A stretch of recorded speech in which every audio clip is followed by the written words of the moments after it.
Lying on the ground and badly wounded, the man yells that he's going to take down his opponent. Surrounded by a sea of the undead, he repeats his promise of revenge. Just then, the red-haired warrior is down as the villain approaches. With an evil smile on his face, the adversary just lets out a mocking laugh. Then he wonders how the hero is still breathing after everything. His face filled with rage, the sword Saint Chronogaius grinds his teeth. His enemy calls him pathetic, since he can't even gather any mana. He tells the protagonist to stop fighting, as his own mana level is far superior. Even so, Chrono keeps pushing himself to the limit as his mouth bleeds. The warrior says he doesn't care about any of that as he tries to get up. He offers the villain the world and his fame, because he no longer cares about those things. But before he can continue, we see some undead appearing all around. Among them is a blonde woman, who seems to have been turned into one of the undead. The young woman drags herself across the ground with an expression of great pain on her face. Her eyes glow red and she growls, appearing to have lost her consciousness. Seeing this, Chrono becomes furious and asks what was done to his wife, Hannah. At that, the warrior remembers a happy moment with his beloved in the past. In the memory, he was saying goodbye to her, looking very determined about his mission. His wife then smiles and lovingly wishes him a safe journey. The hero replies that he would take care and turns to leave on his journey. Back in the present, the horrible scene of his wife dragging herself along continues. This sight leaves the protagonist in complete agony and despair. The villain then explains that he used his mana to turn the woman into one of the undead. Hearing this, the warrior's eye fills with hatred and shock. The enemy asks if Chrono knows why he lost the battle, and his wife. The sword saint is left speechless, his face twisted in pure rage. Then the white-haired man says he'll tell him and asks him to look around. He explains that in this world, mana is everything, and whoever has more power rules. The protagonist remains silent, sweating and grinding his teeth in frustration. He remembers his companions, full of hope, calling him captain. One of his men said with conviction that if they won that battle, world peace would be achieved. But now they are just among the undead. Back to reality, Chrono curses the villain, thinking of everyone he's lost. The antagonist then reveals that there are two things in this world he adores. The first is a person with absolute power, like Chrono himself. With a sadistic look, he says there is a second thing he enjoys very much. And that thing is the exact moment when the spirit of the strong is broken. With that, purple energy chains bind the hero, who screams in pain and agony. His eye reflects pure despair as he can barely make a sound. The enemy declares that he has sealed the warrior's mana for all eternity. With that, both the power and the title of Sword Saint that he possessed will end right there, along with his life, and he tells the hero to watch everything up close. Next, he holds Hannah's head and tells Chrono to witness his own powerlessness. The villain creates an energy sword, and Chrono, filled with hatred, calls him a wretch. The moment the blade is about to strike the young woman, the warrior screams for him to stop. His eyes are wide with fury and total despair at this moment. The enemy taunts him, asking why he isn't saving his beloved wife, and challenges him to show his so-called acclaimed power of the Sword Saint right then. With an "if you can," he finishes the woman in front of her husband. The protagonist watches in horror as the sword strikes his beloved. Faced with that terrible scene, the only thing the warrior can do is remain silent. Seeing his wife get hurt, he tries to say something, but the words won't leave his mouth. With his hands on the ground and filled with hatred, the hero screams that he doesn't care about mana anymore. He then stands up, his body emanating a red aura, and promises to take down the villain. Chrono tells the enemy to keep laughing with his ugly face while he still can. In a fit of rage, he swears that one day he will tear him apart. The Sword Saint yells that he will obliterate the wretch until there's nothing left of him. The villain just watches him with a mocking smile, completely unfazed. With an "as you wish," he attacks the protagonist with a purple energy blade. The blow hits Chrono head on, who is paralyzed with pain and shock. At that moment, the image of the enraged hero is reflected in the adversary's eye. Right after, the white-haired man steps on the fallen warrior's chest. With widened eyes, The hero sees his former undead companions approaching. Down and unable to do anything, he is quickly surrounded by the undead. His enemy then says that weakness is a sin and that he doesn't deserve to live. Holding his chin, he states that the protagonist no longer has the right to speak. At that moment, his undead wife advances toward her defenseless husband. In an instant, Chrono is set upon by his beloved and his former companions.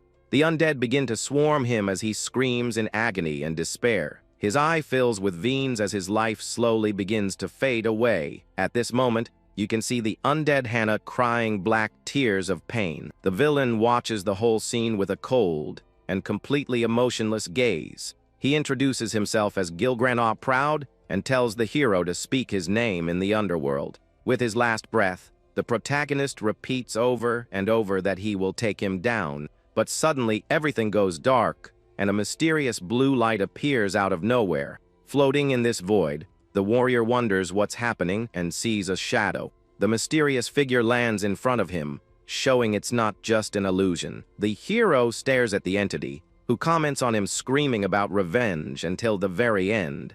A giant shadowy creature appears, saying it likes his miserable state. Startled, the red-haired man asks what that thing in front of him is. The hooded entity just stares at him with its bright, yellowish eyes. He wonders if it's a monster or a demon as the creature laughs. The figure says he cultivated his mana to the 7th level and became the Sword Saint. But even so, he was easily defeated by Gilgran and asks if that frustrates him. The creature then asks if he wants revenge and offers him an opportunity for it. With a macabre smile, the entity says it will give him a temporary life and power. The warrior is confused by the offer of life and power and questions the being. The creature explains he will have a new body for 3 minutes to take down Gilgran. The protagonist asks how it knows about his enemy and what it wants in return. The entity talks about the small light he had and how it was stomped out. Then the being says he has no choice but to defeat the necromancer for the soul of his beloved. Hearing this, Chrono is in shock, with sweat running down his face. Suddenly, a boy with pink hair and red eyes wakes up, very frightened. He is standing in a desolate place, surrounded by several bodies on the ground. Sitting up, the young man realizes this is the same place where he previously met his end. Looking at his hand, he wonders if he has somehow come back to life. Just then, the boy realizes he's in a child's body and becomes desperate. The memory of the shadowy creature offering him an opportunity comes back to his mind. Realizing the situation, the young man curses that wretch in his thoughts. He keeps looking at his small hands, trying to understand what happened. Looking at his hand, he realizes he still can't use his mana. He then wonders what kind of opportunity this is that he received. After all, this chance for revenge was supposed to be without the use of his powers. At that moment, 2 men appear, and one of them points to the boy on the ground. The soldiers approach, and one of them comments that it's just a lone kid. But the other says it doesn't matter, as they need to eliminate all survivors. With an evil smile, he states that those are the orders of Lord Gilgran. Upon hearing his enemy's name, hatred takes over the young man's face. The soldier then lunges with his sword to finish the boy without mercy. However, with a quick move, the boy manages to dodge the fatal blow. He slides across the ground and takes the opportunity to grab a fallen sword nearby. Even so, he realizes his current body is extremely weak and slow. The soldier praises his moves, but says that won't be enough. Holding the sword with difficulty, the young man grinds his teeth in frustration. He realizes it's not just mana that's missing, but his physical strength as well. His opponent says that even with good reflexes, he can't do anything without power. With a sadistic look, he repeats the villain's words, saying that weakness is a sin. This phrase makes the boy remember all the misfortunes that happened. The end of his friends, his wife, and Gilgran's speech about the weak. His face full of hatred, the young man grinds his teeth with great force. In his thoughts, he affirms that he doesn't care about mana at all. Clenching his fist, he decides he will get his revenge no matter what it takes. Seeing the aura that begins to emanate from the boy, the soldier is very confused. Suddenly, a large explosion of golden energy occurs, surprising everyone. The young man is surprised by the power that is emanating from his own body. Chains of golden energy begin to form around his arms. His eye widens in shock as he sees the seal on his mana breaking. The chains that bound his power begin to shatter one by one. The soldiers are frightened by the smoke and wonder what happened. Amidst the golden flames, the boy stands up with a sword in his hand. He is shocked to realize he can use mana and that the power is incredible. The men wonder how a kid could suddenly have so much mana. But one of them ignores the danger and charges forward, yelling that he'll finish the boy. The soldier leaps toward the young man, intending to finish him quickly. With a focused gaze, the protagonist prepares for the enemy's attack. He dodges with ease and prepares a powerful and swift counter-attack. With a single movement, the young man cuts down several soldiers at once. After the attack, he stops on a rock and faces the remaining enemies. He blocks another soldier's attack with his sword without much difficulty. With a confident smile on his face, the boy seems to be enjoying himself. He thinks that none of this makes sense, but he doesn't care. The protagonist now has only one goal in mind, and nothing else matters. With this power, he swears to himself that he will take down that wretch. He remembers the shadowy creature, giving him this chance for revenge. One of the men screams and charges with everything he's got toward the young warrior. But with a single blow, the boy takes down all the enemies. The soldiers are shocked to see their comrades falling one by one. One of the survivors curses the young man and wonders what kind of guy he is. Another soldier yells at his men to hurry up and take him down. The remaining enemies charge together to attack the boy all at once. The remaining soldiers join together for a final attack against the boy in the middle of them all. But the young man dodges the attacks with impressive and deadly speed. With a quick move, he strikes down one of the enemies without hesitation. Then he uses his power to attack the last soldier remaining on the scene. With a blast of golden energy, he finishes the man, who falls to the ground defeated. The boy stares at the sky, thinking about what he just did with all that power. He wonders how this thin body can have so much strength and endurance. He then looks at his hand and notices that the power is still flowing through him. The protagonist understands that this power is not his,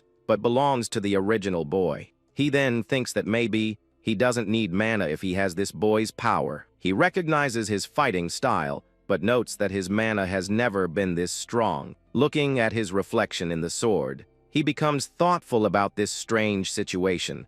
The creature explains that the new body broke the seal, but the power only lasts for 3 minutes. The boy understands that the restriction is only 3 minutes a day to use this power. At that moment, the image of Gilgran with his evil energy returns to his mind. The memory of his enemy finishing his wife fills him with anger and pain. With a face full of hatred, he says that nothing matters, as his only target is Gilgran. Looking at the city's destruction, he believes his enemy can't be far. The young man then promises he will find him, no matter what. Suddenly, the boy is shocked by a strange sensation in his body. The sword falls from his hand, and he begins to feel a very strong pain. With a hand on his chest, the young man wonders what this unbearable pain is. He looks at his hand in a cold sweat, not understanding what's happening. The pain is so intense that tears start to stream from his eye. The boy realizes his mana is disappearing and becomes desperate, weak and powerless.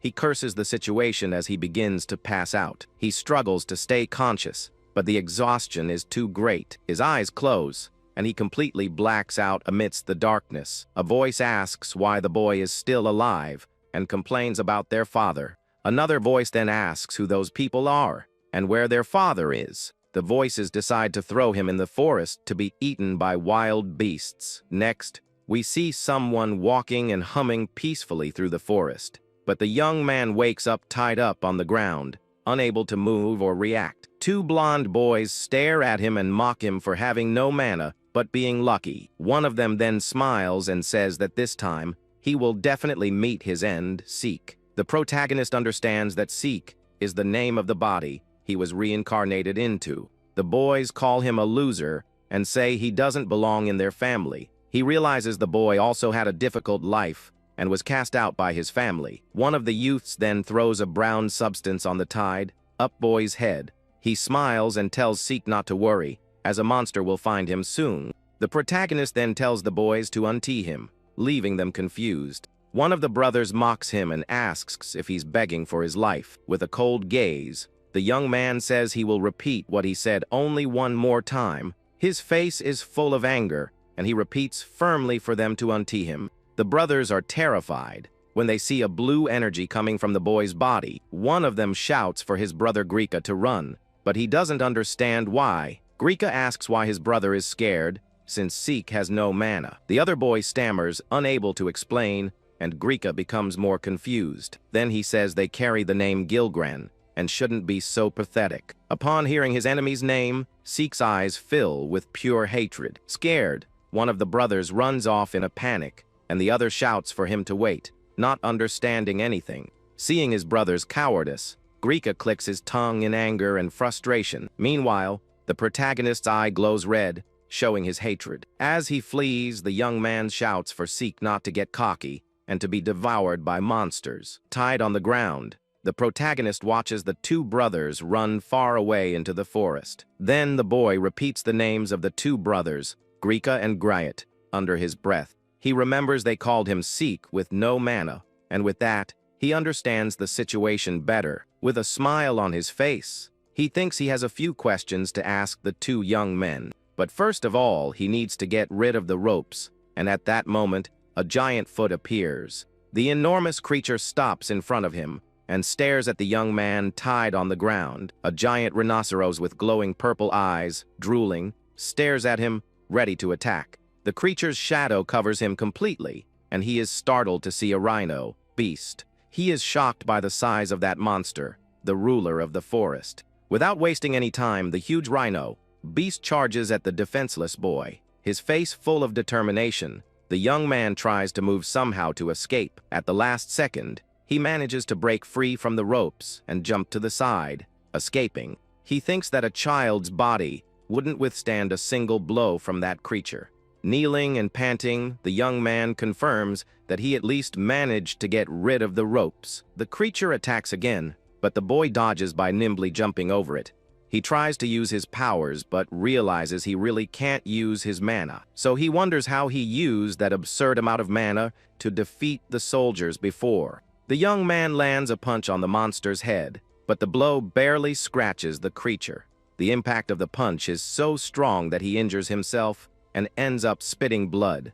The creature shakes its head forcefully and throws the boy away with ease. Lying on the ground, he curses for not being able to take down a monster in this child's body. But his eye shows all his determination, even while sweating from pain and extreme exhaustion. Just then, the memory of his companions calling him captain returns to his mind. He also remembers his beloved wife's smile before everything happened. And finally, the image of the wretch who caused all that tragedy returns. Back in the present, the boy's face contorts in pure rage and hatred. Grinding his teeth, he yells to himself that he doesn't care about anything anymore. He prepares to fight again and swears he will take down that wretch. Meanwhile, the scene changes, and we see a large, luxurious mansion elsewhere. Inside the place, the two brothers are walking down a huge, well-decorated hallway. One of the youths asks why their father hasn't returned home yet. Soon, he sees other men in the hallway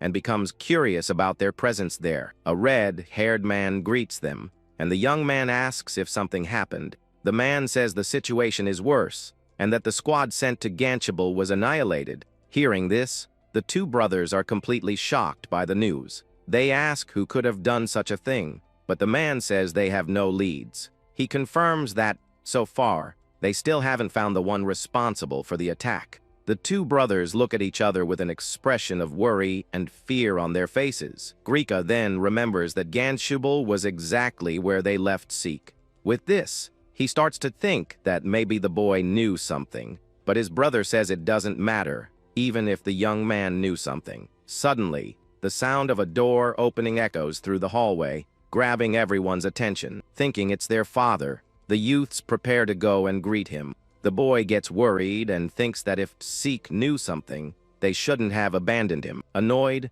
his brother tells him to shut up and says that it doesn't matter anymore. He opens the door and starts to say that, on top of everything, that boy was but before he can finish the sentence, his brother is hit by a powerful attack. The blonde youth is thrown hard against the wall, leaving the other one shocked. His face contorted in pain. The boy screams as he passes out in the hole in the wall. Desperate, Grika screams for his brother and sees a mysterious silhouette appearing in the doorway. The other guys wonder what that sound was and what's happening there. Seek emerges from the doorway, carrying the monster, and says they should have covered their tracks. The guys are completely terrified by the sight of the boy and the downed monster. Surrounded by a golden aura, and with the creature on his shoulders, the young man faces everyone. With an evil smile, he says he has questions, but first, he will thank them for everything. Then he throws the creature's body to the ground with force, startling those present. The protagonist then walks to the center of the hall, staring at everyone there. At that moment, the image of his past life, as Chrono overlaps with his current body, he looks at his own hand and thinks about the strange mana he was able to use again. The young man realizes that this time it doesn't hurt, like the first time he used the power. He wonders if this has to do with the 3-minute limit or if there's another reason. With a focused gaze, the boy decides not to think about it now and concentrates on his goal. The other men watch him in silence as the golden aura completely surrounds him. One of the guys asks if that's really Seek, since he shouldn't have any mana at all. With a cold look, the protagonist ignores the comments and thinks that none of it matters. He knows there's no time to waste on this, as he has only one objective in mind. With the sword in his hands, he demands to know where Gilbran is and tells them to answer. The men are scared and confused, not understanding what the boy is talking about. Suddenly, a voice asks him to stop, and a person quickly approaches him. A pink-haired girl appears and asks young Master Seek to stop all of this. The protagonist is surprised and very confused by the girl's sudden appearance. The maiden makes a determined expression, while muttering something to the young master. She runs towards him and yells that the young master knows that brothers should get along. The protagonist is completely lost in the situation and wonders who that girl is. Then a man appears with 2 identical girls and apologizes for the huge disturbance. He asks for forgiveness for Seek and drags the young woman away as he says goodbye to everyone. Everyone remains silent, watching the boy lying in the hole in the wall without reacting. One of the guys asks what that was, while the other says he doesn't know anything. Later that night, the scene changes to a different part of the huge mansion. Near a lit candle, we see a hand holding a ring very delicately. The girl from before sighs while Seek watches her from the bed with an unfriendly look. She then asks what the young master was thinking to cause such a scene. The maiden questions if he has any idea of the kind of trouble this will bring. With an annoyed expression, the protagonist just clicks his tongue in response to the lecture. He says she's annoying and asks who she is, while the maiden complains about his attitude. The girl tells him to listen and explains that in this house, power is absolutely everything. Worried, she starts to say that when she thinks about it, Belle gets very distressed. The boy continues to stare at her in silence, while she seems very nervous about everything. In her thoughts, she concludes that, as his name suggests, he really can't use mana. The girl's face blushes, and she looks away, seeming very embarrassed. She then starts tapping her foot on the floor, showing all her nervousness at the moment. The maiden then reveals she is his maid and has been watching him all this time. While preparing a drink, she says she saw all his effort during training, but despite everything, he is trapped in the sadness of not being able to turn his mana into power. Holding a tray, she explains that mana is the life force that exists in every human being, and that only a chosen few can transform it into real power to use in battle. She continues to explain about the 7 levels of mana that measure a person's ability. In her thoughts, she remembers that his brothers have already reached level 4. With that, the maid offers a cup of tea to the boy, who watches her in silence. The hot steam from the drink rises past his face as he remains serious. Kneeling on the floor, she says that everyone in the house despises him and that his room is small. Suddenly, the protagonist touches a scar on his neck and is a little surprised. He continues to feel the mark on his skin, with a drop of sweat running down his face. The maiden then reveals that Grika gave him that scar when he was 5 years old. Holding his hand, she says she remembers every wound he has ever suffered in his life. With tears in her eyes, the maid says her only wish is to keep the young master safe. The protagonist just watches her in silence with a serious expression on his face. He then takes the cup and says he lost his head and will be more careful from now on. With that, the young warrior takes a sip of the hot drink the maiden prepared for him. After drinking, he returns the cup to the maid, who stares at him with teary eyes. With a slight smile, the boy apologizes for making her so worried about him. The young woman's face blushes, and she stammers an awkward, "It's okay," to her master. But the maiden looks at him with an expression of doubt and curiosity on her face. She then asks how he managed to win the fight without any mana at all. The protagonist understands that the maid didn't see him using his golden powers before. In his thoughts, he knows he can't explain that he passed away and was reincarnated in Seek's body. The girl then asks if by any chance he used some kind of dirty trick in the fight. The young man agrees with the maiden and says it was something like that to end the subject. She says she wanted him to grow up proud, but that she can't blame him after everything. The boy then says that no one in the house will scold him for catching others by surprise. He was about to ask something about Gilgran, but the sound of the door opening interrupts him. A guard informs him that Seek's father has returned and requests his presence in the West Hall. The young man is surprised and repeats the word father in his thoughts, not understanding. Soon, 2 guards open a huge door, and a voice says, "You're here?" from the other side. A white-haired man calls him his useless son and stares at him with great contempt. The boy's eye widens in pure shock and hatred upon recognizing that man. Trembling with rage, the protagonist can barely say the name of his greatest enemy, Gilgran. He wonders in shock why the wretch who ruined his life is right there. With a cold and authoritarian gaze, the white-haired man tells the boy to come closer. Then it dawns on him, and he realizes that the head of the house is Gilgran himself, his arch nemesis. In a cold sweat and grinding his teeth, the boy can barely contain his hatred at that moment. The memory of the shadowy creature offering him a chance for revenge returns to his mind. With an evil smile, he thinks that the whole situation has just become very interesting. The young man thinks that his enemy has saved him the trouble of hunting him down, and that he will take him down now. With the maid by his side, the protagonist faces his greatest enemy with hatred in his eyes. But when he tries to use his power, he realizes he can't and curses the situation. Desperate, he wonders why he can't use his mana right at this moment. The white-haired man then says that he was the one who summoned him to that hall. The boy stares at him with sweat running down his face and his heart racing. His enemy then asks if it's true that he managed to defeat young Grika. The maid becomes very worried beside the boy, who doesn't say a single word. Desperate, the maiden kneels and begs for mercy for her young master, but with a cold voice, the white-haired man tells her to be silent. Frightened, the young woman cowers on the floor and begins to tremble with pure fear in front of everyone. The man says he won't punish him, but is curious about the trick he used. The protagonist is surprised and annoyed by his enemy's direct question. Suddenly, a hydra with several heads and in chains appears behind his enemy. The red creature growls at the boy, its eyes shining with an intense purple. The protagonist recognizes the creature as an undead hydra and becomes serious.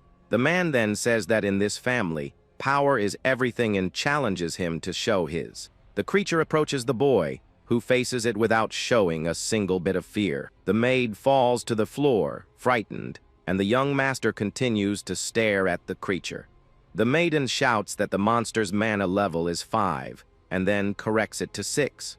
With one of its heads, the creature begs the young master to flee immediately. The hydra then fires a powerful blast of purple energy towards the boy. The energy beam grazes the young man, who manages to dodge it at the last second.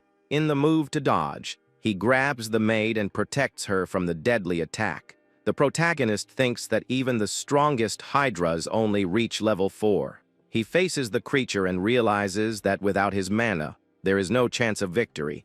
The young man also thinks about the golden mana, but doesn't know how to activate it again. He then picks up a fallen sword from the ground and prepares for the upcoming fight. With a look full of hatred, the boy says he doesn't care about anything anymore. He decides he doesn't care what happens, as long as he takes down the wretch. Holding the sword firmly, he prepares to use his power once more. The young man faces the giant creature and charges at it with all he's got. Without hesitation, the maid screams in terror upon seeing her young master's suicidal determination. With a swift movement, the protagonist cuts off all the Hydra's heads at once. The blow is so powerful that a large explosion of purple energy occurs in the hall. The boy stops with a serious look, and his eye glows with an intense and powerful purple. The white-haired man just watches him with a surprised expression on his face. Surrounded by a red aura and with an injured arm, the young man faces his enemy.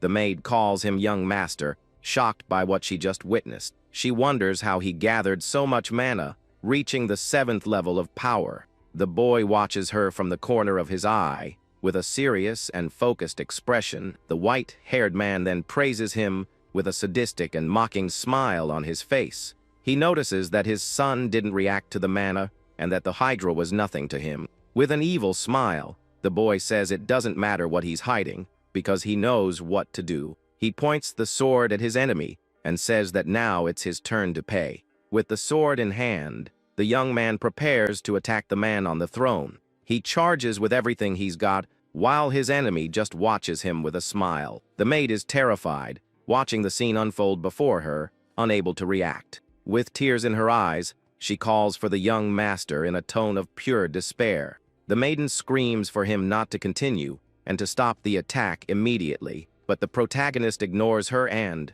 with a cold look, tells Belle to stay back and not interfere.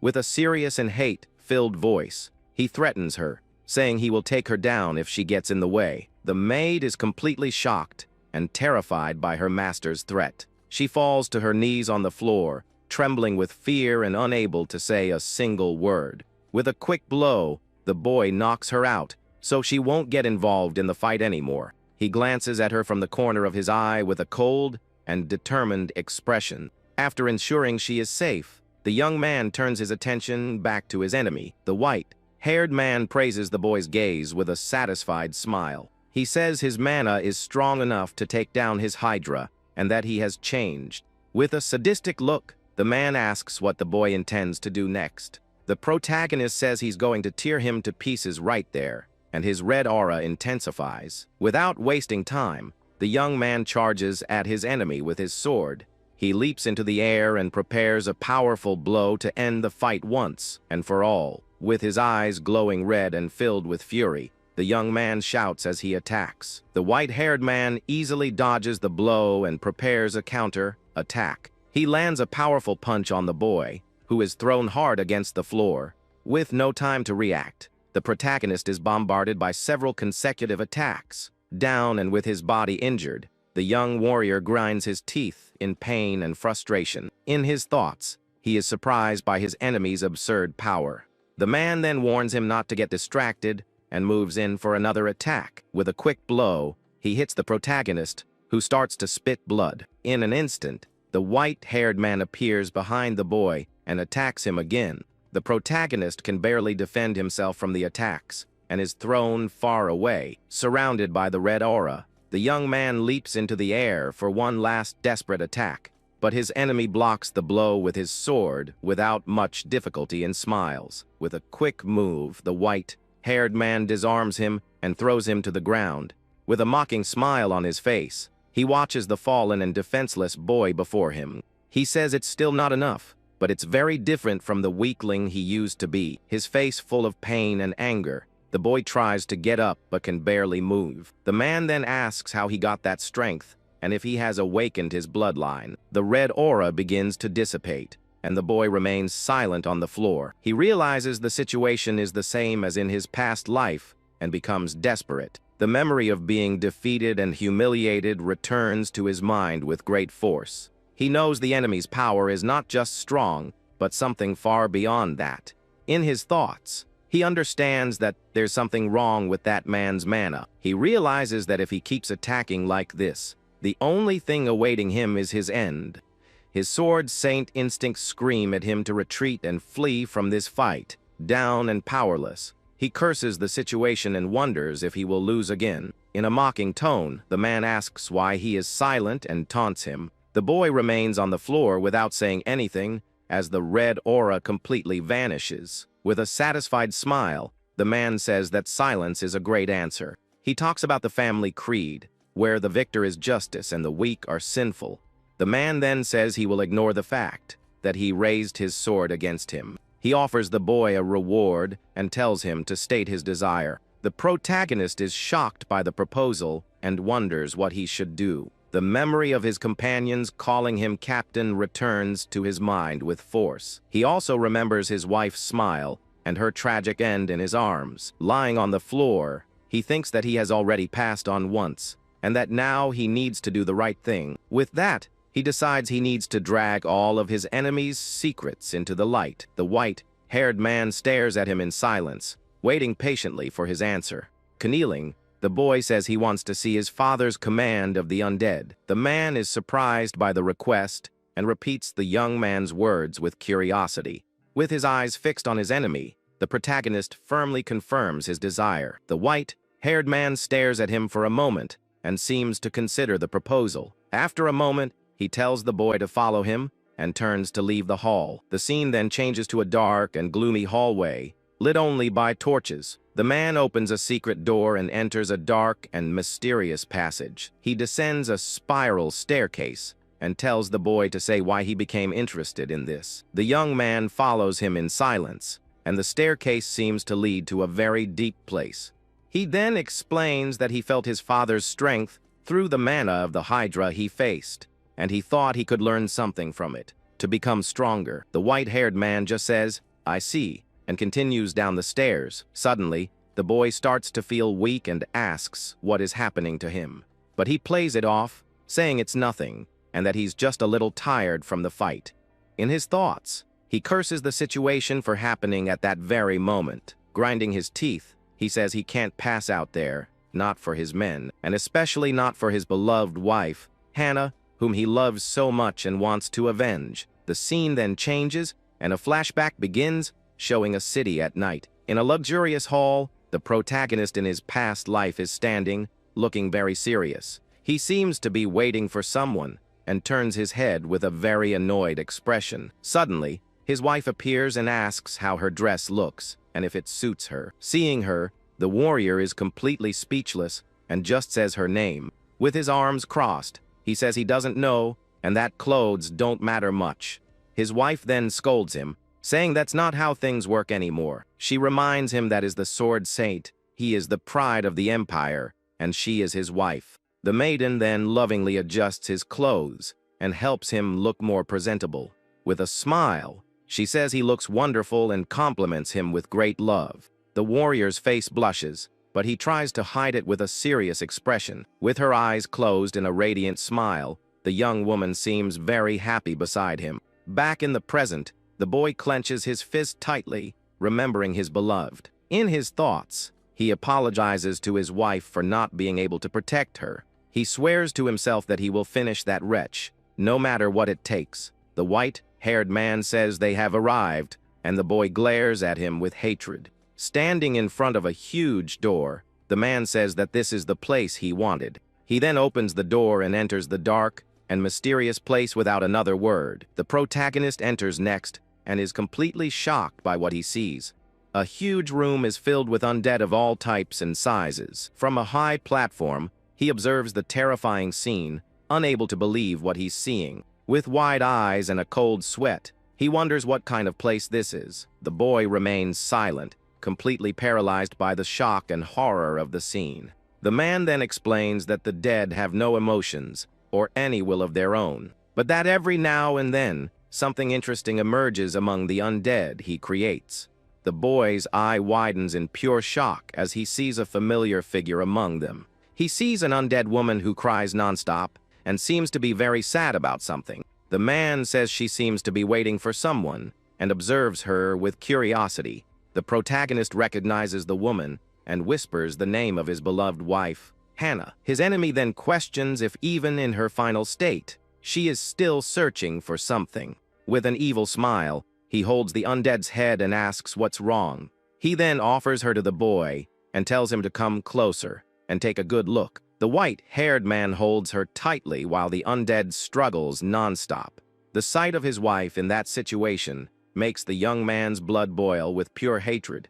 Grinding his teeth, he screams in his thoughts that he will take down that wretch. With a vein-filled eye, he struggles to contain himself and not attack his enemy right then and there. In his thoughts, he asks his beloved to wait for him, because he will take down Gilgren. He swears he will uncover the secret of that man's power, even if he has to crawl. The boy is in shock, seeing a horde of undead in front of him, and wonders what it is. The white-haired man looks at him with a smile and says the dead have no emotions. He continues explaining that the creatures have no will of their own whatsoever, but the man says that every now and then an interesting undead appears, and this is one of them. Then an undead woman who won't stop crying appears floating in front of the two.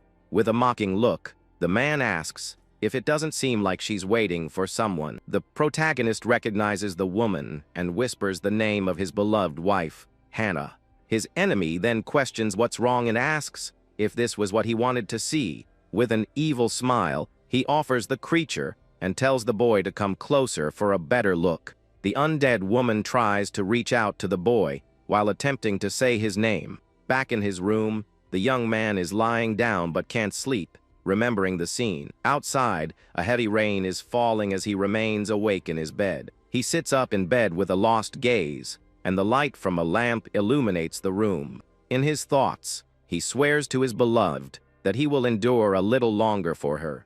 With a clenched fist, he promises he will take down Gilgren with his own hands. The protagonist swears to himself that he will uncover the secret of that man and get his revenge. The next day, the scene changes to the front of the mansion under a beautiful blue sky. Suddenly, someone knocks on the young man's bedroom door, interrupting his thoughts. The maid, Belle, enters the room and wishes her young master a good morning. She is surprised to see that the boy is already awake and stares at him with wide eyes. The maiden comments that he's already up, and the young man just confirms with a single word. The maid apologizes for the delay and says she will bring him some hot tea. Carefully, the young woman serves a cup of hot tea to the boy, who watches her. She glances at him from the corner of her eye with a worried and slightly nervous expression. The protagonist continues to look out the window without saying a single word to the maiden. The memory of the threat he made the day before comes back to the maid's mind.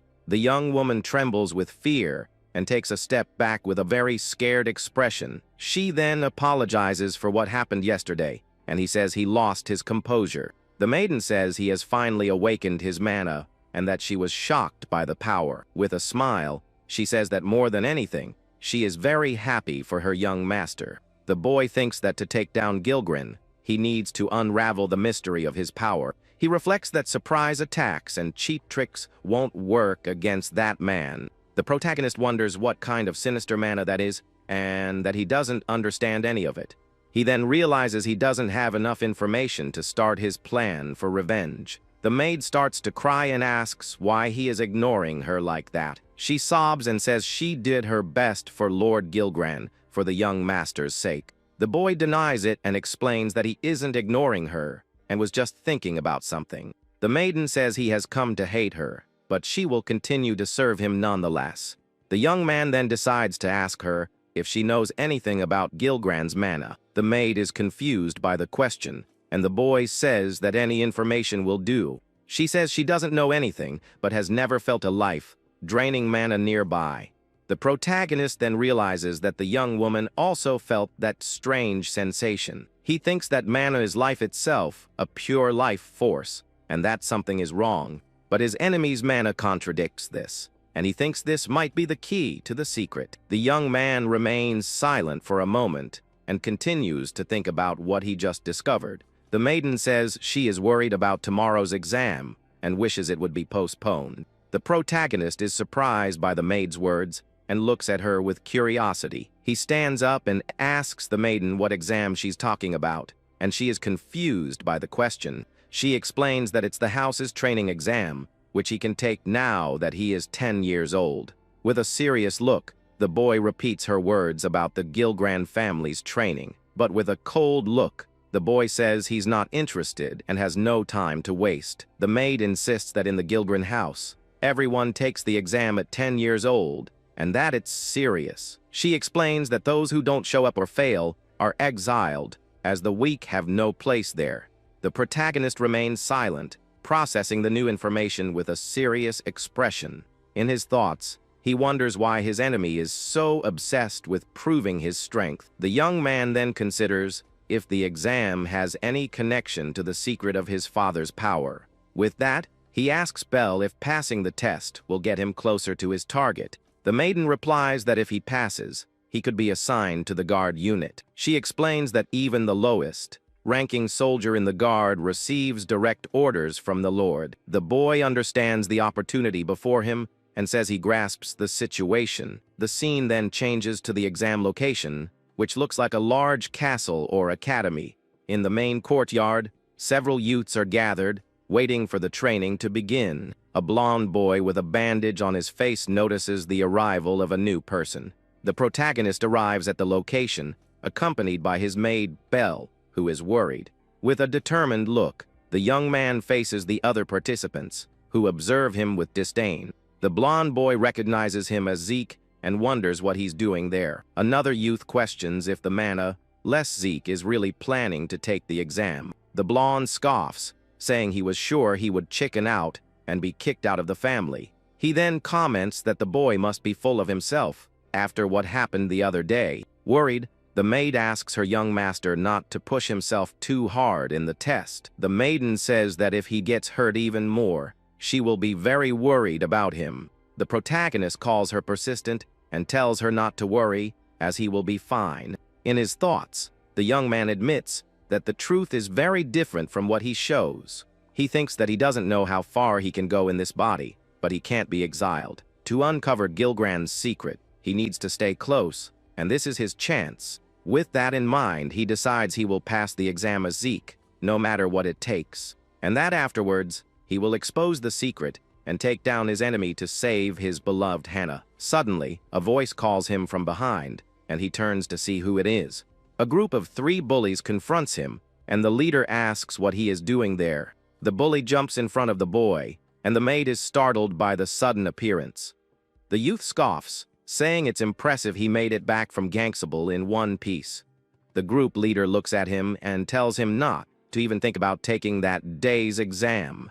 With a look of contempt, he says the test is not a playground for a weakling like him. He tells the boy to go back to his room and play with Belle and threatens to punch him, but the protagonist grabs the bully's fist, who taunts him and asks what he thinks he's doing. With a cold and contemptuous look, the boy says he is very annoying and tiresome. The bully becomes furious and prepares to punch the young man with all his strength. Suddenly, the sound of an impact echoes, and everyone is confused, not understanding what happened. The protagonist lands a powerful punch on the bully's face, who is left in shock. The blow is so strong that the boy is thrown backward hard against the ground. The other 2 bullies in the maid are completely shocked by the scene. Lying on the ground, the bully passes out, and everyone wonders what Zeke just did.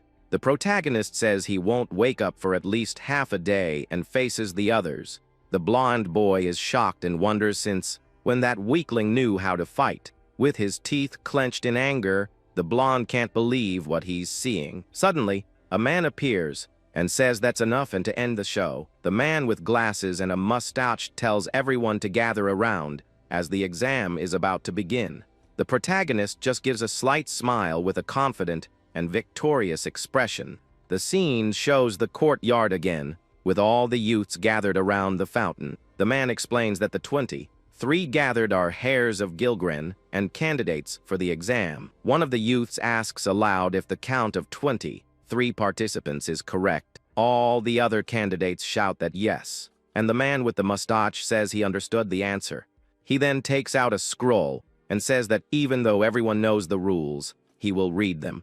The first rule states that they will test the strength of everyone who has Gilgran's blood. He explains that the guard unit exists solely to serve Lord Gilgran. This is a small elite force under the direct command of the Lord of the Family. Their missions include subjugations and military operations and whatever is necessary, and that only those who pass the exam are qualified to join the unit. The test itself is a survival trial on a mountain full of bloodthirsty beasts. The man then warns that every year some meet their end in the forest, and that they must be prepared.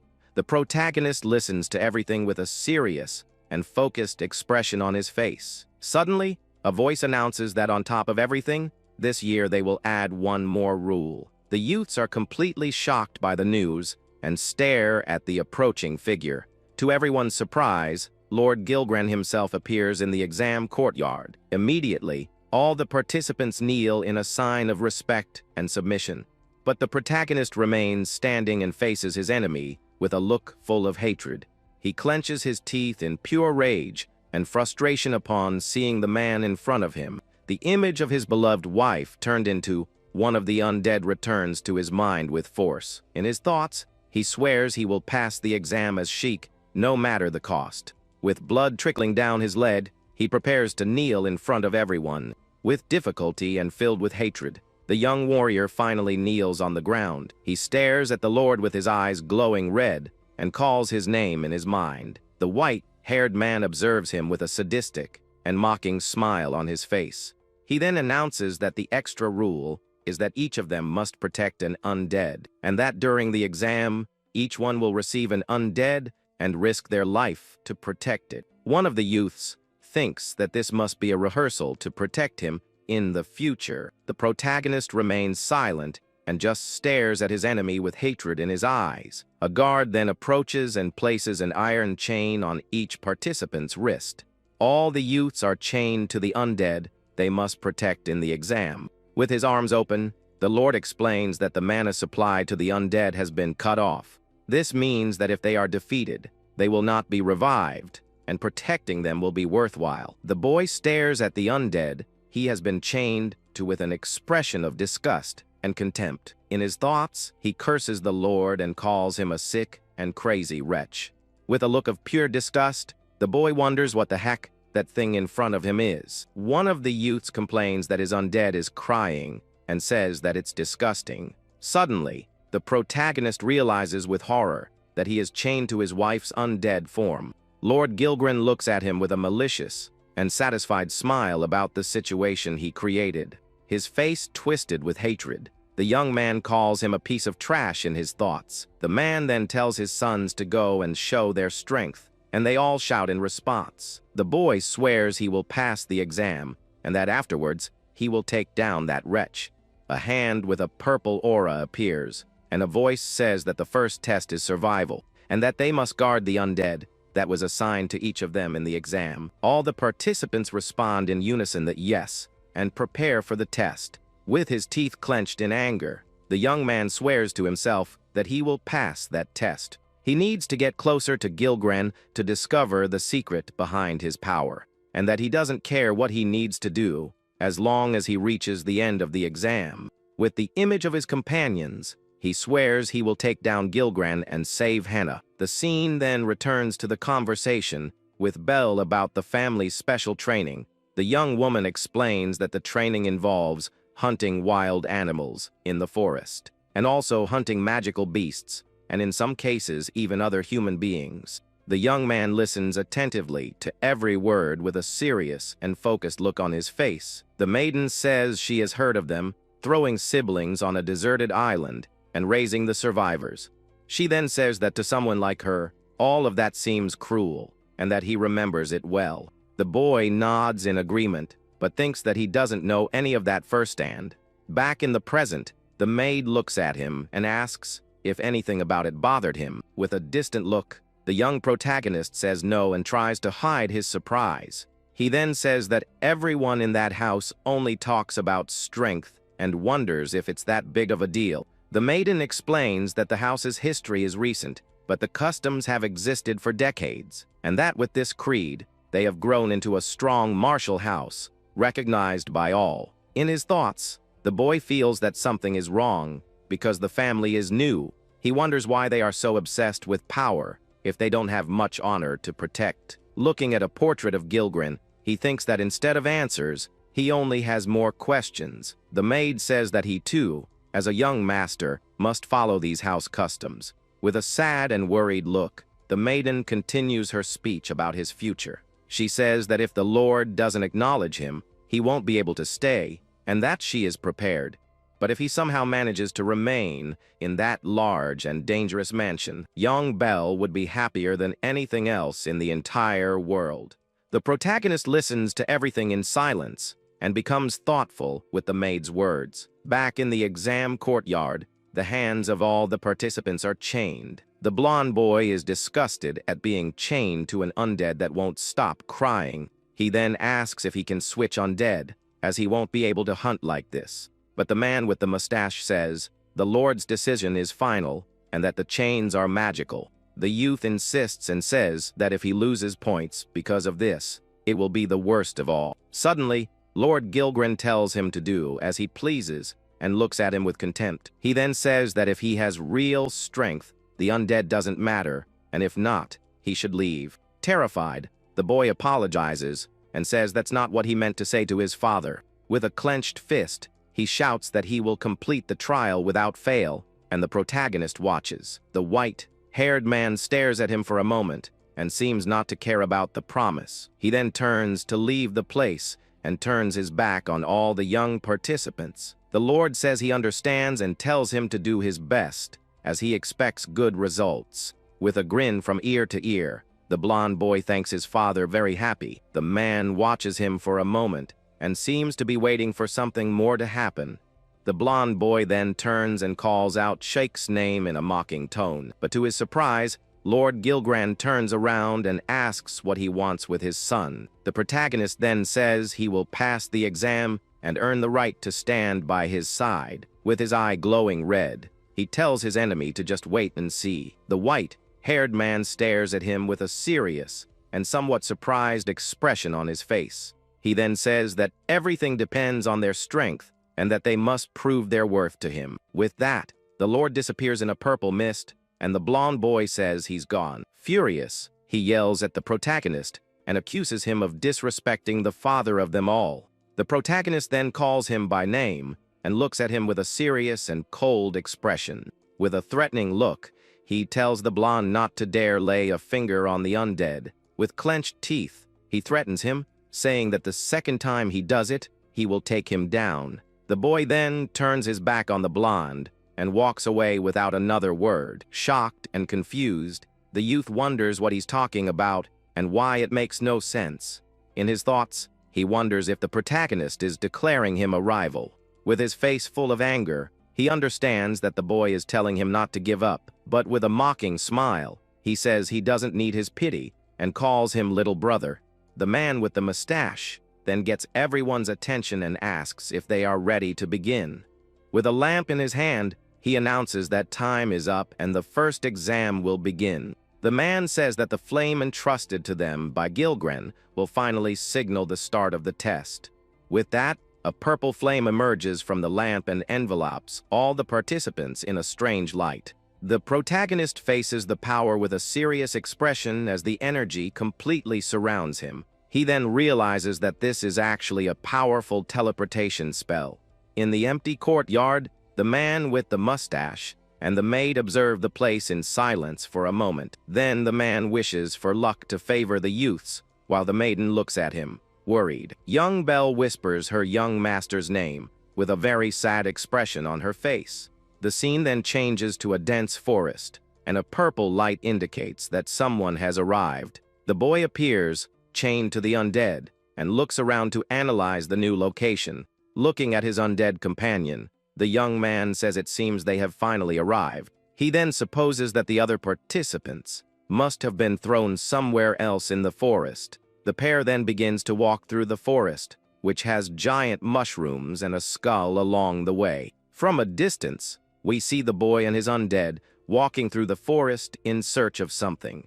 With a watchful eye, the protagonist continues his journey through the dark and dangerous forest. He senses someone's presence and says it's not another candidate, because there is no intent to harm. The young man turns around and wonders if it could possibly be an examiner for the test.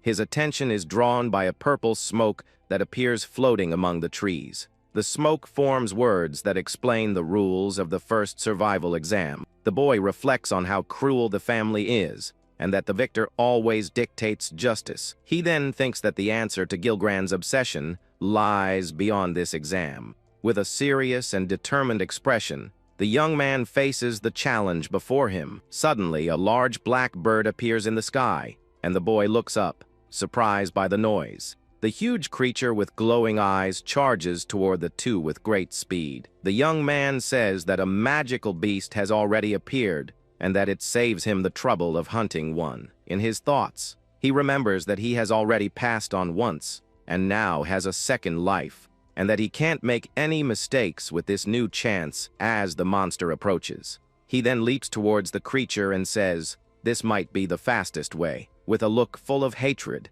he yells that he will pass the test as shake, no matter the cost. The magical beast opens its mouth and lets out a terrifying roar towards the young warrior. The protagonist uses the undead as a support to jump and attack the creature in the air. With a swift movement, he cuts the monster's wing with his sword in a precise strike. The creature then begins to fall towards the ground, completely out of control. The giant bird falls to the ground, defeated, and the boy pants from exhaustion after the fight. He thinks that his past experiences with escort missions are proving useful now, but suddenly, a new noise catches the young man's attention, and he looks to the side, startled. From the trees, a giant gorilla with purple lightning appears, roaring and ready for battle. The ape attacks the other beast, and the protagonist has to move away to avoid being hit. Annoyed, the boy complains that the monsters are appearing one after another without stopping. With a confident smile,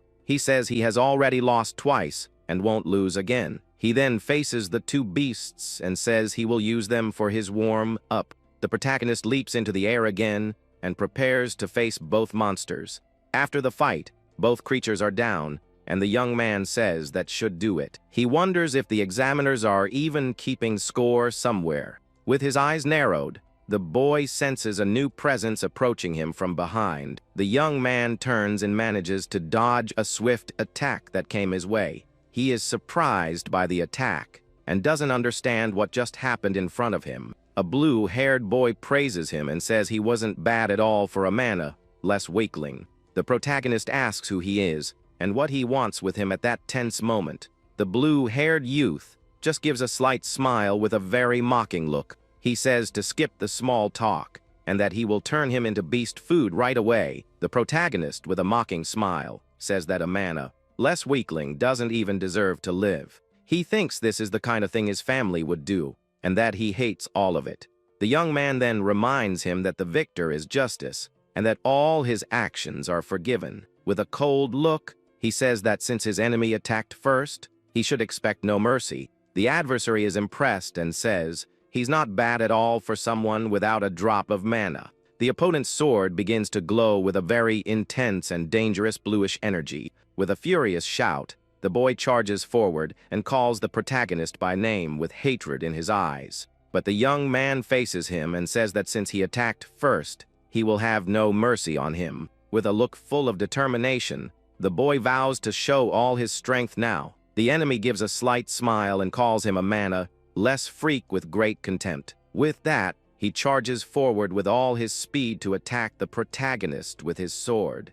The youth promises that the protagonist will be the first to drop out of the exam and glares at him with hatred. He then throws a bag on the ground to create a distraction and catch the boy by surprise. But the protagonist sees through the trick and says it was a low blow to use a fake arm. Suddenly, the bag explodes in an intense light right in the blue-haired boy's face.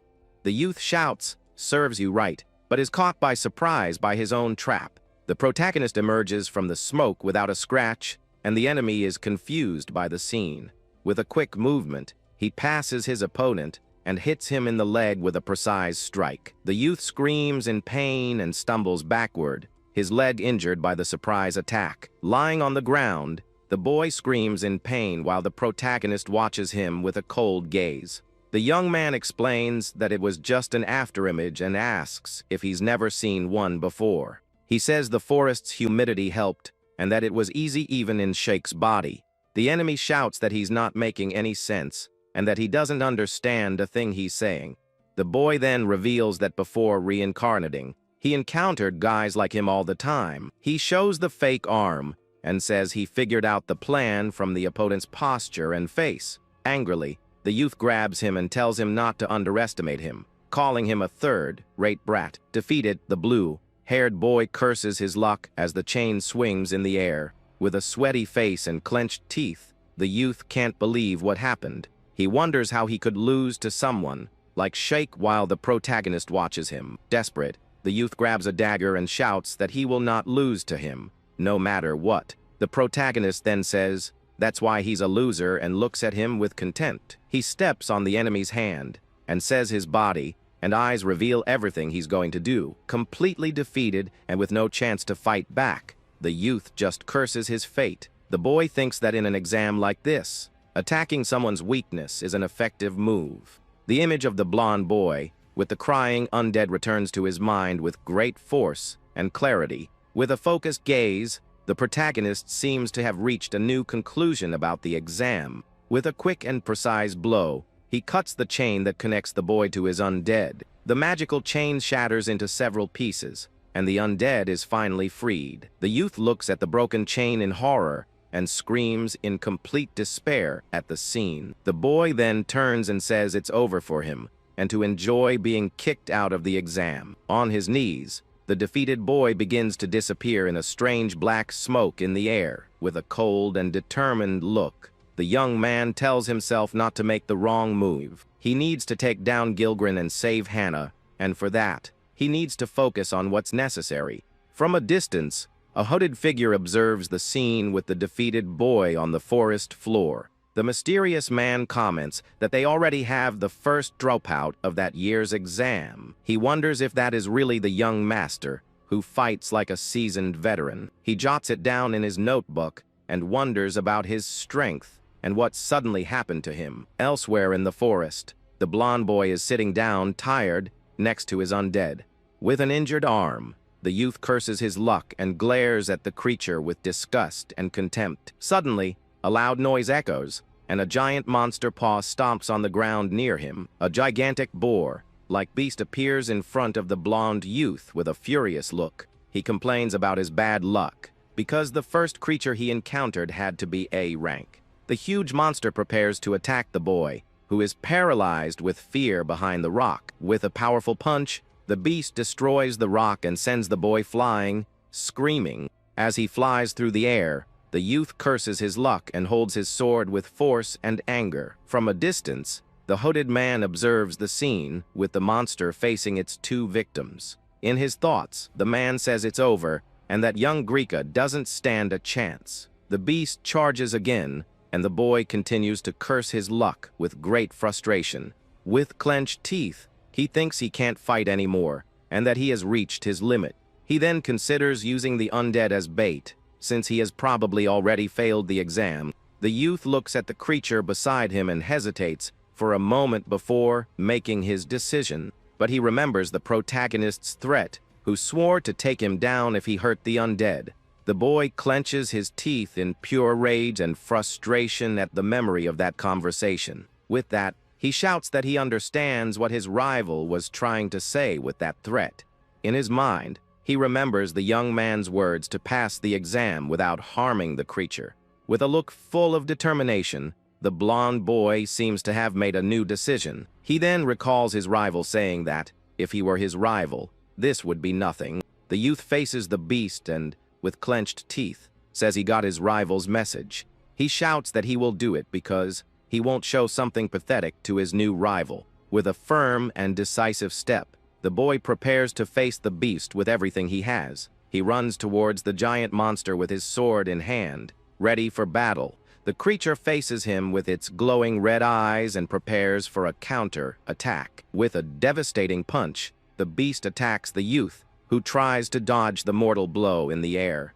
The boy manages to dodge just barely, and the punch hits a tree, breaking it with the impact. With a bloody nose and a sweaty face, the youth faces his enemy with pure determination. He then starts to attack the beast with several sword strikes that seem to have no effect. The hooded man observes the scene and says that it's simply incredible to watch. He is surprised that the boy is actually charging against such a strong creature. But the beast attacks again, and the youth is thrown far away by the force of the blow. The man says his courage deserves praise, but the power difference is too great. The creature begins to glow with red energy, and the boy is breathless on the ground, desperate. The youth thinks that this is really his end, and that there is no hope left. The beast then prepares the final blow, but is interrupted by a quick and mysterious attack. With its arm cut, the creature looks to the side, confused and surprised by what happened. Lying on the ground, the blonde boy doesn't understand what just happened and stares at the scene. Suddenly, the protagonist appears, surrounded by a black aura, and the youth calls out his name. The boy tells him to stop making that ugly face with a tone of contempt in his voice.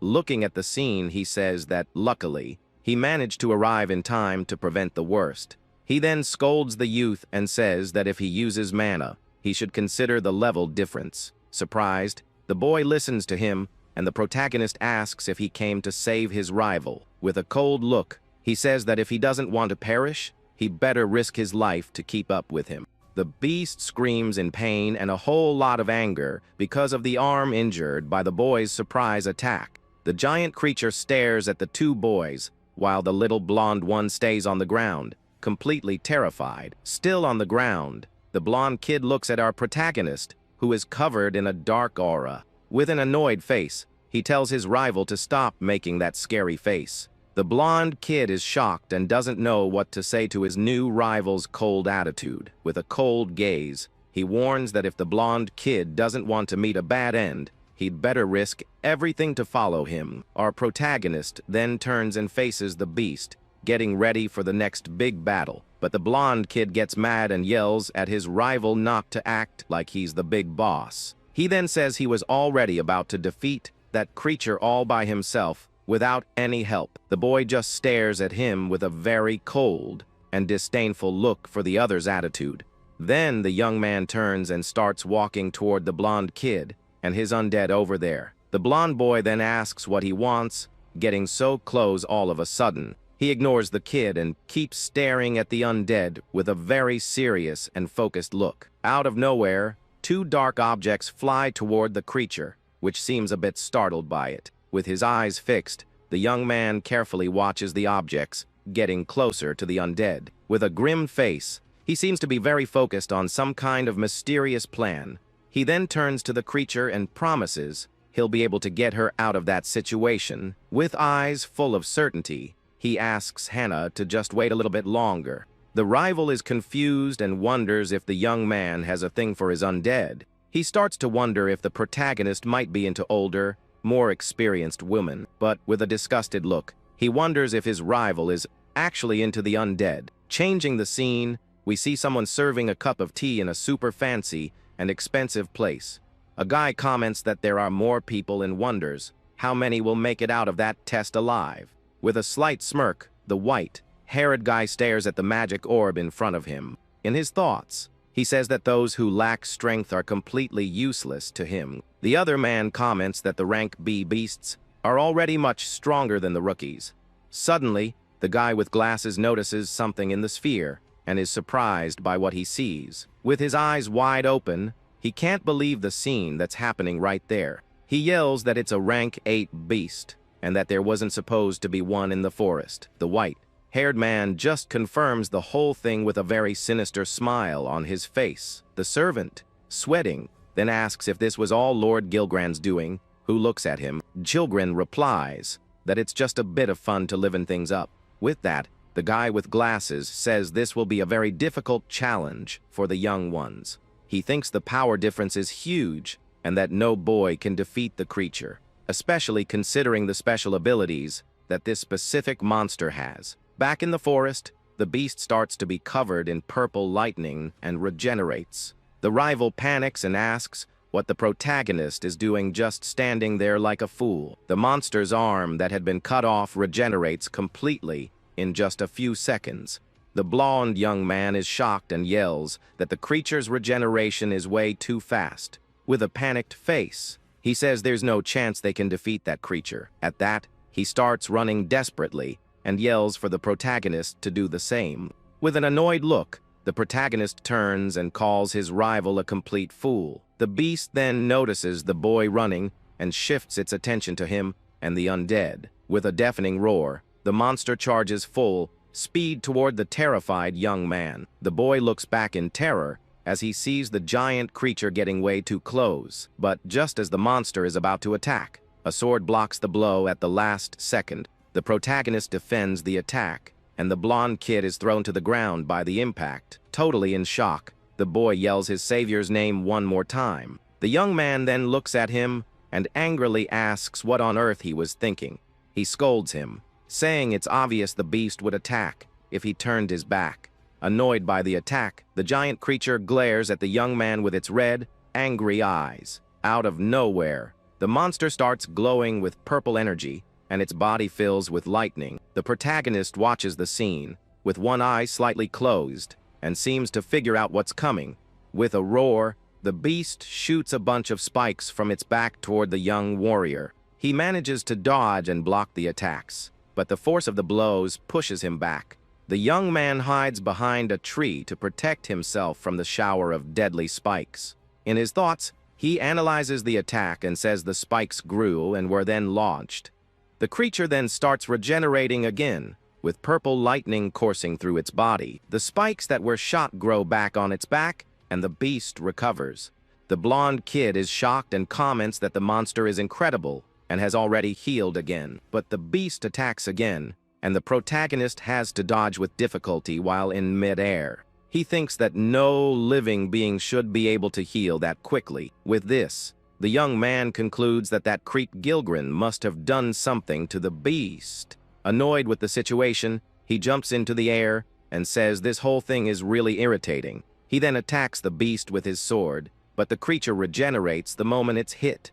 The blonde young man shouts in shock because the monster healed again in just the blink of an eye. With that, the protagonist retreats and faces the beast, which watches him with a very menacing look. He thinks that if he takes it easy for even a second, the creature will just keep healing forever. With that, the boy thinks about using his ancient swordsmanship, but no one there knows that style. And to make matters worse, the guys from the exam are watching every move of this crazy test.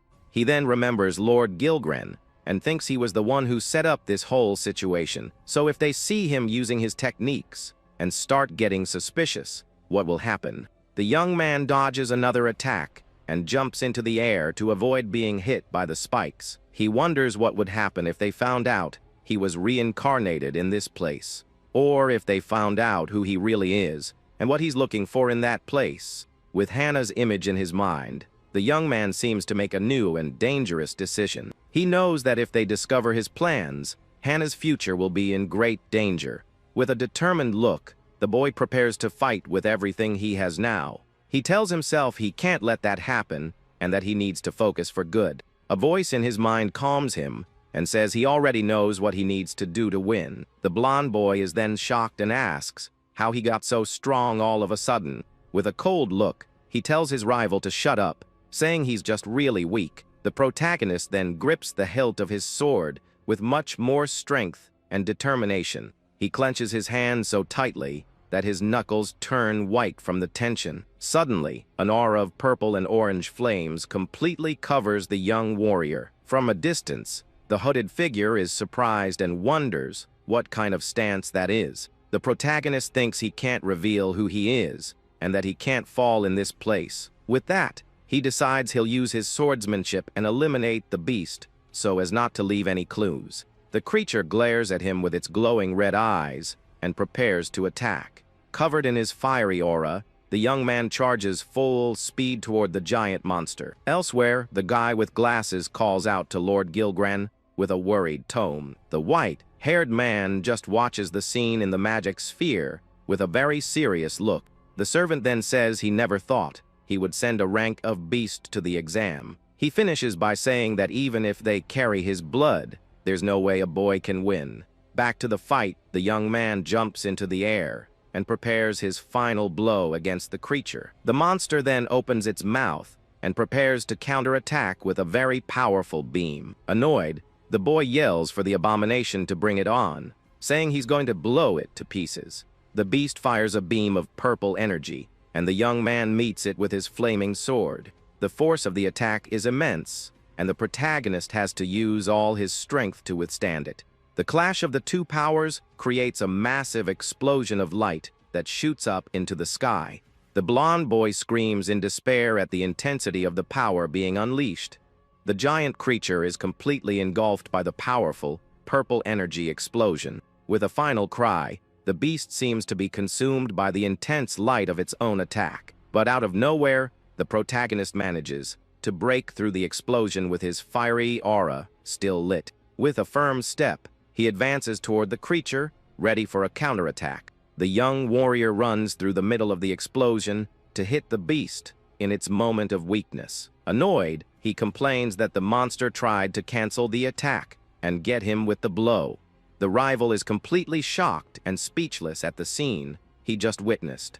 The attack has carved a huge trench in the ground, and the beast is on the other side, wounded. The sky turns dark, and small particles begin to fall after the massive explosion of power. But to everyone's surprise, the creature starts to heal again, very slowly. The protagonist then realizes his energy will run out before he can defeat the beast. Suddenly, the blonde kid calls out to him and points to something on the edge of the nearby cliff. The two young men then get closer to see what caught the blonde kid's attention. Lying on the ground, they find a hooded figure who seems to be really hurt. The protagonist recognizes him and says he's one of the exam proctors who got caught in the attack. The rival is surprised, as he didn't know they were being watched by proctors.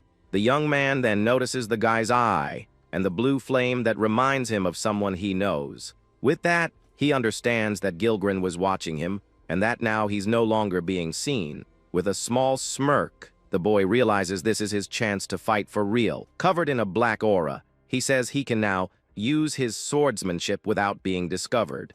With a determined look, he swears he'll finish this before another proctor arrives. The blonde boy is then startled by his great rival's sudden change in attitude. With a powerful step, the protagonist prepares to use his most secret techniques. He then gets ready to use the first form of his swordsmanship, with his sword in hand.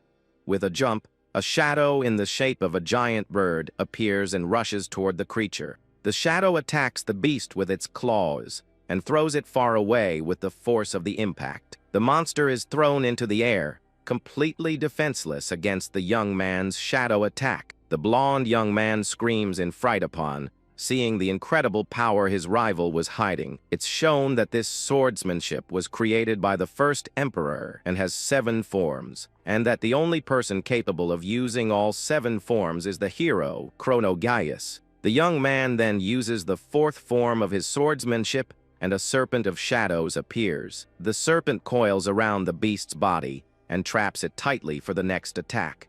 With the creature trapped, the protagonist charges with his sword for his final blow.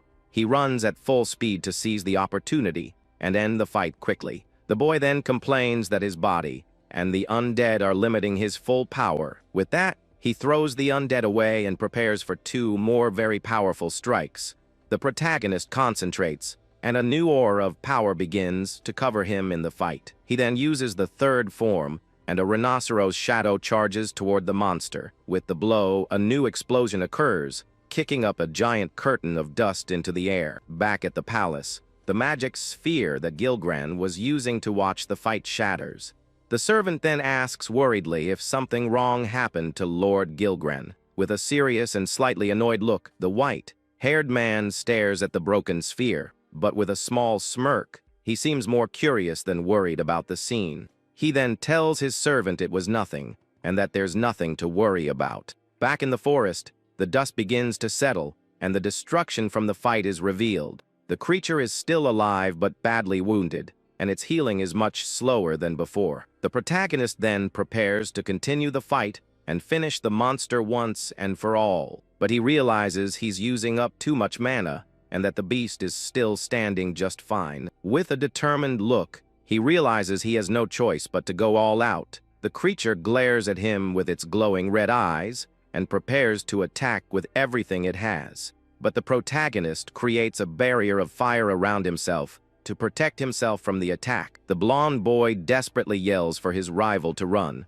because there's no way he can beat the beast. The young man explains that the attack has a giant range and consumes a lot of mana at once. With that, he prepares to use the second form of his swordsmanship to trap the monster. He then summons a hunting dog's cage made of golden energy to trap the beast. A giant shadow of a hunting dog appears, and the cage forms around the creature. Trapped in the cage, the monster roars in anger and tries to break free from the energy bars. With a small smirk, the protagonist says he caught the beast and can now attack. With the creature trapped, he can see a glowing magic core inside it. He explains that every magical beast has a core, and that inside the cage, he can find it. With the core's location, the young man readies his sword for the final, precise strike. With a look full of determination, he prepares to cut the creature down once and for all. The beast's magic core is sliced in half and begins to shatter in the air from the blow. The young man then concludes that the core was modified and that it was Gilgrand's doing all along. The blonde boy is shocked and can't believe his rival actually managed to win. He wonders what kind of swordsmanship that was, as he's never seen anything like it. With his teeth clenched, he thinks that if things continue like this, his place is at risk. Suddenly, the protagonist feels a sharp pain in his hand and falls to his knees on the ground. With a sweaty face, he curses his luck because his body couldn't handle the power he used. He then thinks that he spent too much mana for too long and his body couldn't take it. The young man collapses on the ground, completely exhausted after the long and difficult battle. The rival runs toward him, worried, and shouts his name to see if he's okay. He gets closer and asks if the boy is still alive after using so much power. Suddenly, the body of the fallen beast begins to dissolve into a strange black smoke. The creature vanishes completely, leaving only a red puddle on the forest floor. The blonde young man stares at the scene in shock, while the undead watches him with an empty gaze. In his mind, he remembers his mother's words, reminding him of his noble family. She forbade him from suffering the shame of exile and pressured him to be the best of all. His mother told him to step on his brothers if necessary to achieve his goals, and with a cold look, she told him to conquer glory and win, even if it meant taking lives. With his eyes wide open, the boy seems to have a new perspective on life and power. A small smirk appears on his face, and he seems to have made a new decision. Suddenly, the scene changes to a field of flowers with a calm, red sky. A man with red hair and armor wonders where he is, and what happened there. With a confused look, he doesn't recognize the place, and seems to be lost in his memories. Suddenly, he sees 3 dark figures approaching him in the field with an empty gaze. He realizes the figures are undead, who are staring at him with their glowing green eyes. The man is startled to see a crowd of undead approaching him with bad intentions. But among the undead, he sees a familiar figure, a woman in a white dress. With wide eyes, he can't believe what he's seeing right in front of him. The woman stares at him with a sad look, and the man is left speechless by the surreal scene. He then recognizes the woman and whispers her name with a mix of shock and surprise. With a sad smile on her face, the woman calls him dear in a soft, calm voice. The man is stunned by her words and stares at her with a look of pure confusion. The woman then approaches and touches his face affectionately while calling him dear. But suddenly, the scene changes, and the woman transforms into an ugly creature and attacks him. With eyes full of hatred, the creature glares at him with a vacant and lifeless look. The scene goes dark, and the man seems to be swallowed by the monstrous creature. Suddenly, the protagonist wakes up startled in his bed, sweating from the nightmare. The protagonist wakes up startled in his bed, his heart pounding after the nightmare. A woman's voice calls him young master, and he looks at her confused and still a bit dizzy. The young woman says her name is Belle, and asks with relief how he's feeling now. He tries to get up but feels a sharp pain, and the girl asks him not to push himself. With a sweaty face, He asks the young woman how long he was out for. Bell then reveals that 2 days have passed since the exam and asks if he remembers. With a serious look, the young man says the word, exam, to himself with a worried tone. In his mind, several scenes from the fight against the giant creature start flashing by. With a focused look, he confirms to the girl that he remembers everything that happened. He then falls silent for a moment with a serious expression, thinking hard about the exam.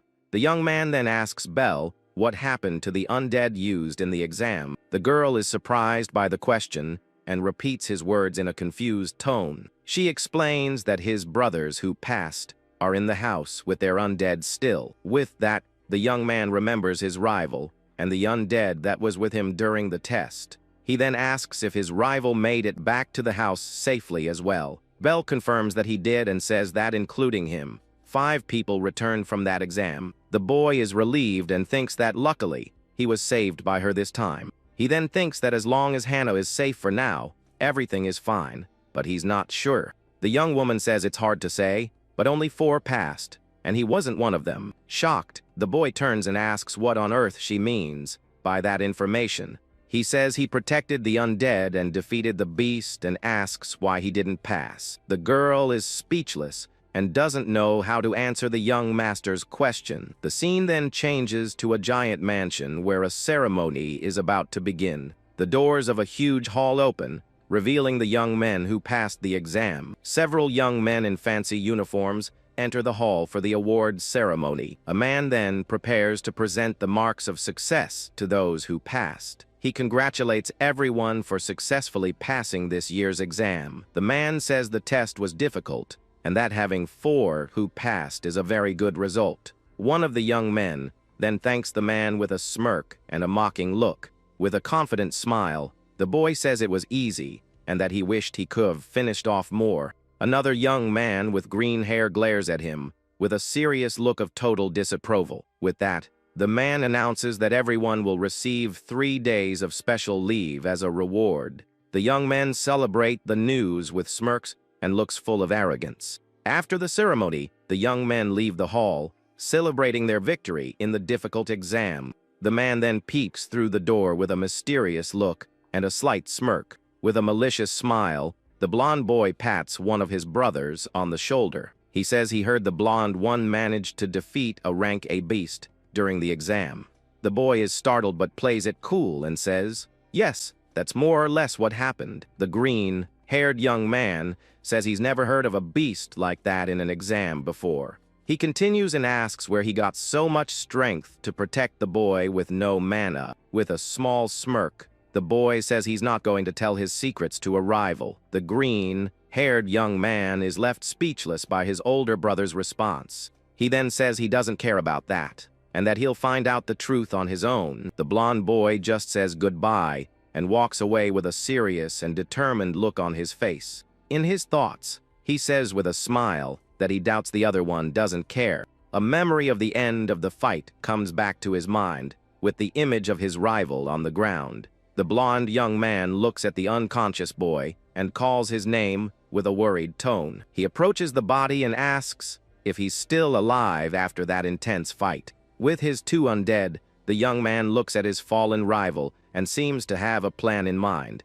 With a look of pure malice, he stares at the boy and seems ready to act. With a slight smirk and a sweaty face, he seems to be plotting something very bad. Suddenly, he cuts off the head of the protagonist's undead with his sword in one go. The undead's head flies through the air and dissolves into a sinister black smoke in the process. With the sword stuck in the ground, the chain that held the creature shatters into pieces. He then mocks his rival, saying he lost by passing out in such a pathetic way. With that, he carries the unconscious boy and claims that he was the one who defeated the beast. With a small smirk, he says he was the one who protected the young man from the beast and saved him. He then celebrates his victory and says his rival got what he deserved for being weak. From a distance, Lord Gilgren watches the scene with the young men in the courtyard of the giant mansion. Beside him, the servant watches him with a serious and slightly worried look.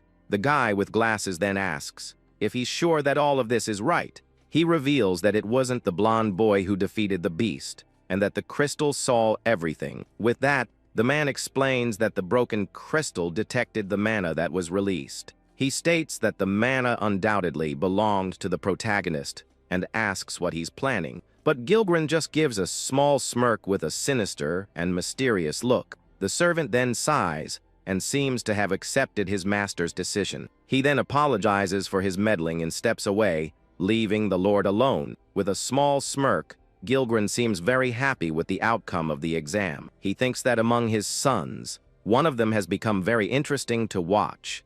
Back in the courtyard, the blonde boy is in front of a water fountain, celebrating. With a slight smirk, he says that if he shows the medal, his mother will be happy. He thinks his rival will be annoyed, but he can deal with that later. He celebrates his victory and says his rival just got lucky taking out a beast once. Suddenly, his mother calls him, and the boy turns to her with a surprised look. With a smile on his face, he shouts his mother's name with great happiness in his voice. He then runs toward her and yells that he did it and passed the exam successfully. With his eyes full of tears, he says he has finally brought glory to their house. But out of nowhere, his mother hits him with a hard slap across the face that sends him flying. The boy falls to the ground, shocked and confused about what just happened. The blow throws him into the water fountain, leaving him completely wet and confused. He stares at his mother with a look of pure confusion and can't believe the scene. The boy tries to get up and leans on the edge of the fountain to face his mother. Sitting in the water, he wonders what on earth that was and why she attacked him. With water dripping down his face, he stares at his mother with a look of pure disbelief. Suddenly, a voice calls him, and he sees the protagonist standing in front of him with a cold look. With a small smirk, the young man calls him Big Brother in a mocking tone. The blonde boy is speechless and his face turns pale with fear upon seeing his rival there. He tries to explain himself, but can't find the right words for the situation. Elsewhere, some young men wonder if that's really the protagonist there at the fountain. Sitting on the edge of the fountain, the young man says it looks like he failed the exam. He adds that it was a shame, especially after defeating the rank of beast. The blonde boy glares at him with a look of pure hatred and contempt for his cold attitude. With a sweaty face and clenched teeth, he can't believe what he's hearing.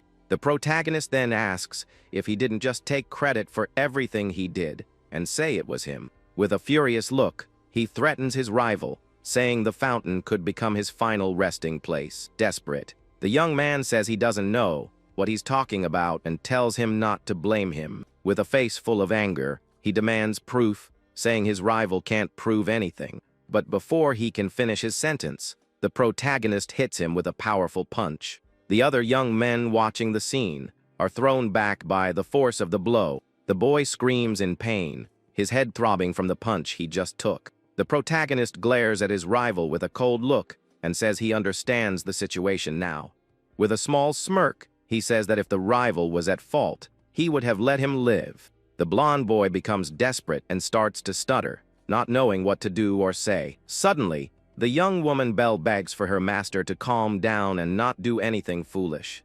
She yells that he can't take him out, because in that house, harming one of their own is forbidden. With a small smirk, the rival agrees with the young woman and gives him a challenging look. He then says he passed the exam and has the medal to prove his victory. With that, he calls him a medal, less piece of trash, and says he can't fight without it being a duel. The protagonist then asks if, in an official duel, he can take him out without any problems. The rival is shocked and speechless at the young man's direct and frightening question. Desperately, he says that's not what he meant, but the boy cuts him off. The young man then challenges him to a duel for the medal with a look full of hatred. The rival tries to refuse, saying he's tired, but the young man doesn't seem to care. Suddenly, the boy's mother yells at him to accept the challenge and show his strength. She reminds him that he defeated a beast and passed the exam, and that this should be nothing. Desperate, the young man tries to explain the truth to his mother,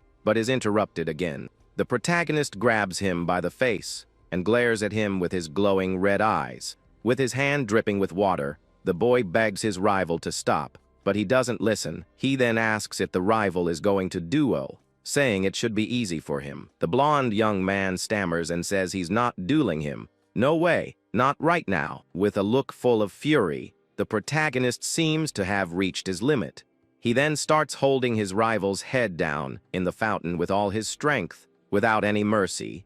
The boy struggles in the water, trying to break free, but the young man is much stronger. The boy's mother screams desperately for him to get up and fight like a real man.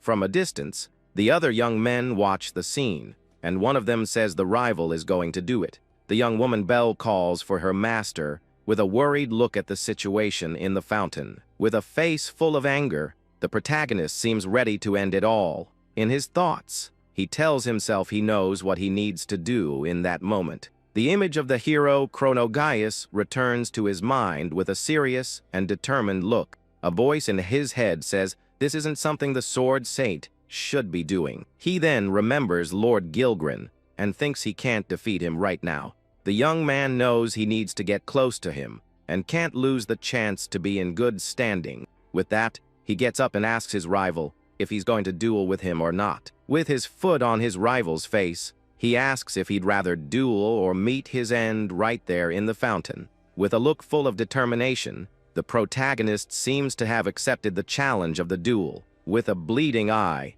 the young man seems to have reached a new and dangerous conclusion. Suddenly, a mysterious figure appears and interrupts the fight between the two brothers at the fountain. The green-haired young man faces the protagonist with a serious look, his sword in hand. With a firm and decided tone, he tells the protagonist that's enough fighting. The young man turns and faces the new guy with a look of surprise and suspicion. He thinks that he didn't feel his approach and that he just appeared out of nowhere. With a serious look, the protagonist seems to recognize the young man from somewhere. Annoyed, the boy yells his brother's name with a tone of pure anger and frustration. The green-haired young man stares at him with a serious look and seems confused by the scene. He then asks what he's planning, and if he's not there to get rid of anyone.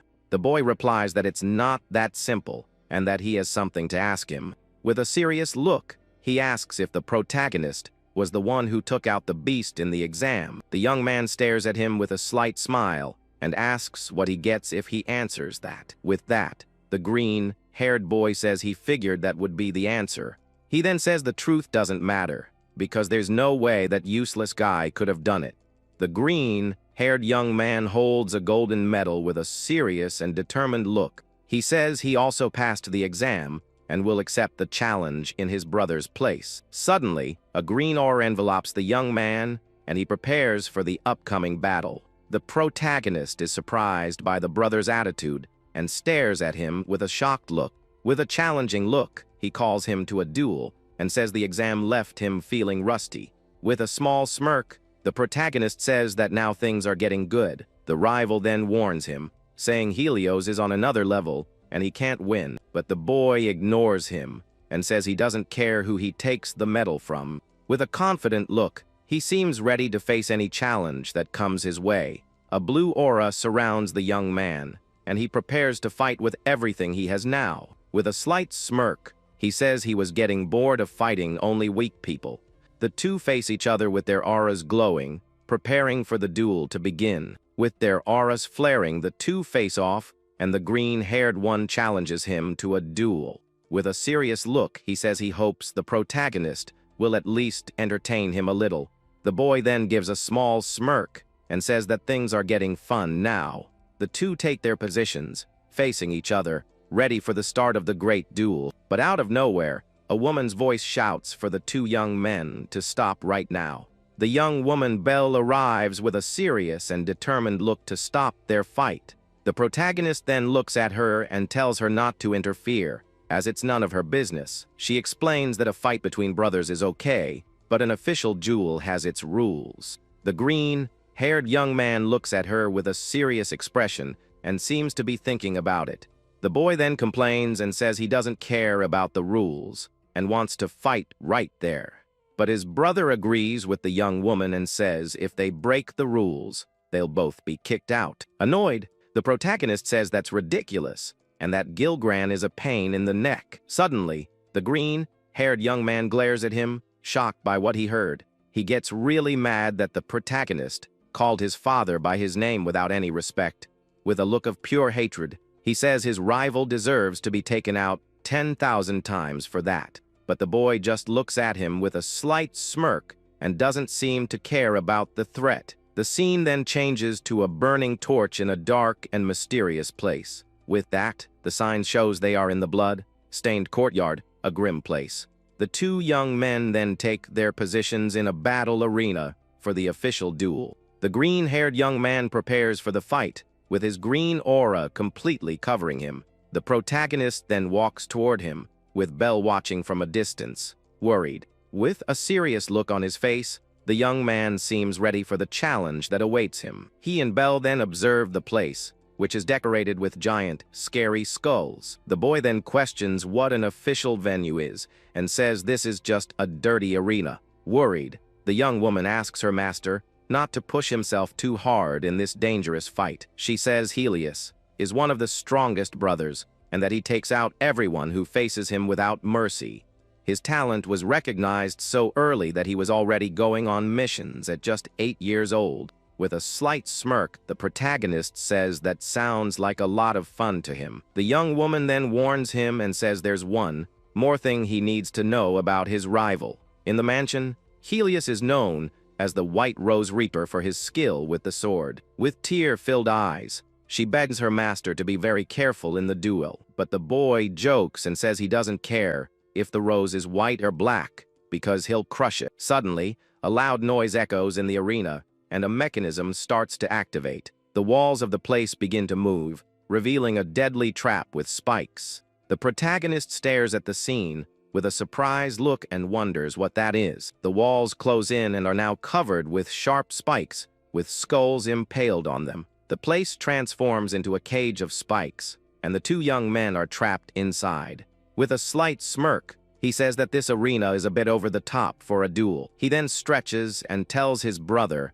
they can start the fight anytime. The green-haired young man glares at him, his aura completely surrounding him, and gets ready. With a look of hatred, he says his rival doesn't know his place and asks if he's ready. The protagonist provokes him, saying that if he loses, he'll call him the white-haired fool forever. With his eyes glowing with rage, the rival says he's going to shut the boy's mouth for good. From a distance, other young men watch the scene from the stands with looks of pure curiosity. One of them wonders what the boy is thinking, because if he loses, he'll be expelled from the house. Another blonde young man watches the scene with a serious look and seems to be thinking about it. Several people are in the stands to watch the duel between the two brothers. Suddenly, Lord Gilgren appears in the place with a serious and imposing look on his face. The green-haired young man is shocked to see his father there and stammers his name out loud. The other young men kneel and seem to be afraid of the Lord's presence. The servant then appears and, with a firm voice, orders everyone present to be silent. With a cold look, the protagonist thinks that Lord Gilgren has finally shown his face. With that, all the young men in the stands kneel in fear of the Lord's presence. The green-haired young man also kneels in the arena with a look of pure respect. With a slight smile, Gilgren tells the two of them to show him what they can do. The protagonist thinks that this duel is just one step to reach his true target. With a look full of determination, he swears to himself that he will uncover his secret. The servant then asks his master to ring the bell to start all the fun. With that, Gilgren uses his magic and tells the two to enjoy the duel to the fullest. A small purple flame appears in the middle of the battle arena between the two young brothers. With the magic, the flame transforms into a wine glass with a purple liquid inside. The two young men stare at the glass in the middle of the arena and seem to understand the signal to start. With a small smirk, the protagonist prepares for the start of the awaited duel. His brother also gives a slight smile, his green aura completely enveloping him. Suddenly, the glass shatters into pieces, and the duel between the two brothers finally begins. The green-haired young man focuses his gaze and prepares for the first attack of the fight. With his thorny aura, he rushes at high speed toward his opponent. Thorny vines wrap around his sword, and he prepares for a precise strike. He then jumps and delivers a powerful blow toward the protagonist with all he has. but the boy blocks the attack and says his brother seems to be in a big hurry. He then pushes him away and asks if he's trying to show off for his dad. The green-haired young man jumps into the air and prepares an aerial attack with his green vines. With a downward strike, he tries to hit the protagonist with all his strength. With a slight smirk, the boy thinks that his rival didn't think twice before attacking. He then launches a wave of green energy with his sword toward his rival. With a focused look, the green-haired young man seems very confident of victory. But the protagonist blocks the attack with his sword, and the two stare at each other up close. With a small smirk, he asks if his rival likes necks that much. The dust settles, and the young men in the stands can't believe what they're seeing. One of them wonders if that's really the protagonist they knew before this. In a memory, a blonde young man fights the rival with a yellow aura all around him. With a serious look, the green-haired young man says his rival is completely wrong. With his eyes glowing with rage, he says he just wants to cut his talkative mouth off. The audience is shocked to see the yellow aura and realizes it's level 4 mana. The two go back to clashing in a quick exchange of powerful blows. The green-haired young man seems to be getting the upper hand with his powerful attacks. With a jump, he dodges an attack and prepares for an aerial counterattack. The protagonist dodges a wave of energy and seems to be in trouble. He then uses his hand to block a blast of energy coming his way. With that, the green-haired young man launches several energy blasts from above. The protagonist faces the attack coming toward him and prepares to defend himself.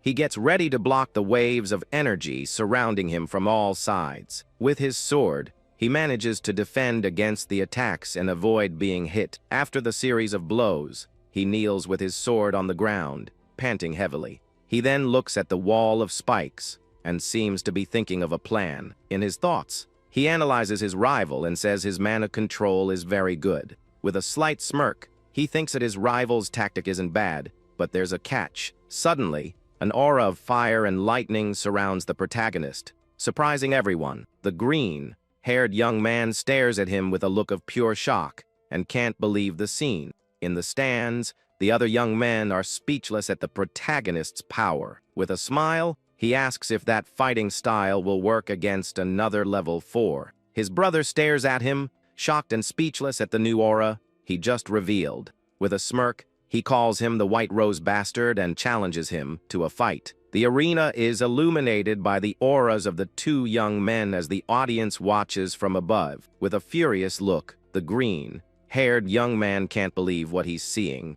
He then wonders if his rival's style would work against someone with the same mana level.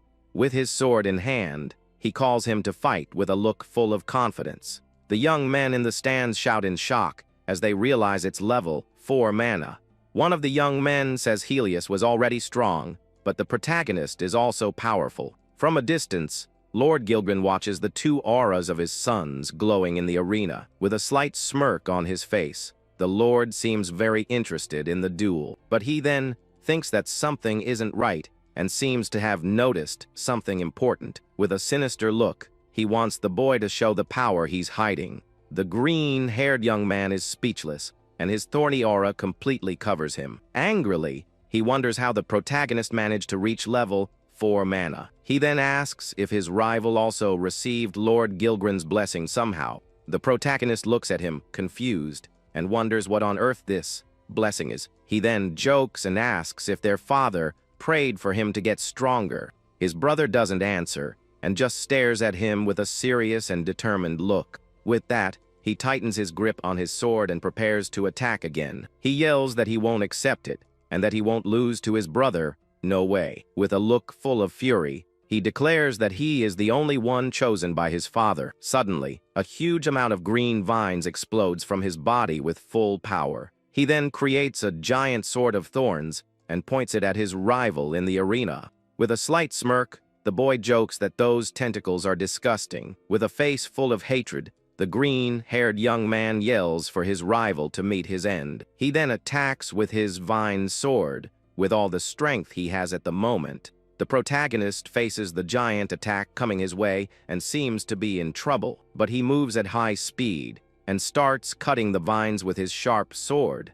From a distance, the young woman Belle shouts her master's name in desperation. With that, the boy runs along the vine's sword and shatters it into pieces in the process. He thinks that his rival's attack is precise and that he shapes his mana without waste. In contrast, his own mana leaks, and the consumption is high, which is a huge disadvantage. He can't use his special swordsmanship and knows this is no time for fun. With a jump, he prepares for a powerful counterattack with his yellow aura. He then thinks that despite everything, the technique he's about to use is very risky. He then uses the hunting dog's cage to try and imitate what he saw before. His brother mocks him, saying his movements are too slow for him to dodge. But he's shocked to see that his previous rhythm has suddenly vanished. The green-haired young man then charges full speed at his opponent right now. Suddenly, the protagonist is surprised by something and his eyes widen in shock. With that, he is thrown back by the force of a powerful and unexpected attack. The blow hits him squarely and sends him flying with a very strong impact. With an annoyed look, the boy seems to not like what just happened at all. In the stands, Lord Gilgren watches the scene with a serious and thoughtful look. His eyes analyze every move of the two young men in the arena with great attention. Trapped in his rival's technique, the green-haired young man calls out for his father in desperation. With a sweaty face and wide eyes, he seems to be very afraid of the attack. Suddenly, he notices something, and his look fills with pure terror and despair. He yells that he won't give up his father's affection to someone like the protagonist. Angrily, the boy asks how he can like their father so much. His brother releases an absurd amount of power, creating vines all over the arena. With a look full of hatred, he glares at his rival and says this will be the end of everything. At that moment, the green-haired young man advances with his attack toward his opponent. From above, he delivers his strike, and the two prepare for a huge clash of powers. The protagonist glares back at him with his red eyes shining with determination. He then remembers his father and how he was always direct in his battles. In a memory, Lord Gilgren appears, fighting with his sword against several enemies. The boy thinks that he has always done things that way, and he's not going to change now. He doesn't need to think about details, as long as his power goes through his opponent. Suddenly, his brother is shocked by something and can't believe what he's seeing. With his aura of fire and lightning, the protagonist manages to defend against the vine attack. The green-haired young man is then pushed far away by the force of the counterattack. He screams desperately and asks what on earth the technique he just used was. In the stands, the young men look up and wonder what is happening. The young woman Belle shouts her master's name with an expression of pure terror on her face. From a distance, Lord Gilgren watches the smoke rising from the arena with a very serious look. He then just grunts and doesn't seem very impressed with the scene he saw. The protagonist's aura of fire and lightning begins to shape into a different form. With that, his hand grips the handle of the new weapon he created with his own mana. He then stomps hard on the ground, and the aura at his feet grows even stronger. In his new form, the protagonist reveals himself with a giant axe-shaped aura. The young men in the stands wonder in shock what kind of form that is he created. His brother is speechless,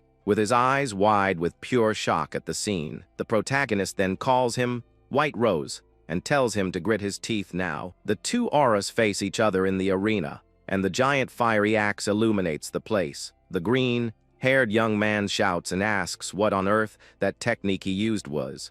With a small smirk, the boy repeats for the White Rose to grit his teeth. He then says he's going to rip out every single one of his thorns, leaving none behind. His brother looks at him, frightened, and seems to be afraid of the power surrounding him now. With that, the protagonist swings his aura axe toward his rival with everything he has. The green-haired young man is startled by the attack and doesn't know how to react. He then brings the blow down with all his strength from above into the arena. The axe of fire and lightning comes down with full force, and a huge explosion is about to happen. Suddenly, a massive explosion of golden light engulfs the entire battle arena. The young men in the stands scream in pain as they are hit by the shockwave. One of them asks if that's really the protagonist they knew, with so much power. The young woman Belle stares at the scene, shocked. and can't even say a word. Amidst the flames, the boy stands firm with his power completely enveloping him. Suddenly, his brother's feet touch the ground, and he seems to have survived the attack. Amidst the dust, the green-haired young man glares at his rival with a look of pure hatred. He accuses him of copying his technique and says his mana shaping is terrible. The boy jokes and says he's the hunter and his brother is just a weed. The green-haired young man glares at him with clenched teeth, enraged by the insult. He then repeats the word "queed" with a look of pure hatred on his face. He then challenges him, telling him to test him and see if he's really a weed. With that, he unleashes a massive amount of green vines toward his rival. The protagonist faces the attack with his red eyes glowing intensely. He then starts dodging the vines with incredible agility and speed. His brother gets annoyed when he sees he can't hit him and curses with great anger. The boy jokes and says that weeds are hard to get rid of and always grow back. That's why he says he's going to pull out his brother's roots with a powerful final attack. But the green-haired young man manages to defend himself at the last second with his vines. As the dust settles, the rival floats in the air while the protagonist looks up at him from below. Furious, he complains and says his rival's sword style is crude and low class. He then glares at his opponent with a look of contempt and seems to be thinking about something. Suddenly, the young man looks toward the stands and sees his father watching from afar. Lord Gilgren watches the scene with a serious and imposing expression on his face. He seems to be analyzing every detail of the fight with a very focused gaze on the two. But in his eyes, the reflection of the protagonist shows who he's really paying attention to. His son notices this and, with wide eyes, stammers his father's name in shock. Suddenly, he feels alone in the arena as he sees his father looking only at his rival. With a look of terror, he wonders if his father is really looking at Sheikh. With tears in his eyes, he thinks he's being cast aside in favor of the protagonist. In his tears, the reflection of his father looking at his rival fills him with pure despair. With a face full of tears, he clenches his teeth and says he won't allow it. He yells that the special place in his father's heart belongs only to him. He says only he deserves to be cherished and needed by his father at that moment. Suddenly, his eyes turn black, and he shouts that that place is his alone. The protagonist is shocked by his brother's sudden change and gets startled. A strange purple goo starts to ooze from the green-haired young man's chest. The boy stares at the scene, scared, and wonders what on earth he's seeing. His brother says he is the only one allowed to merge with Lord Gilgren now. He then transforms into a muscular form with purple markings all over his body. The protagonist gives a small smile and understands that this is the Lord so-called blessing.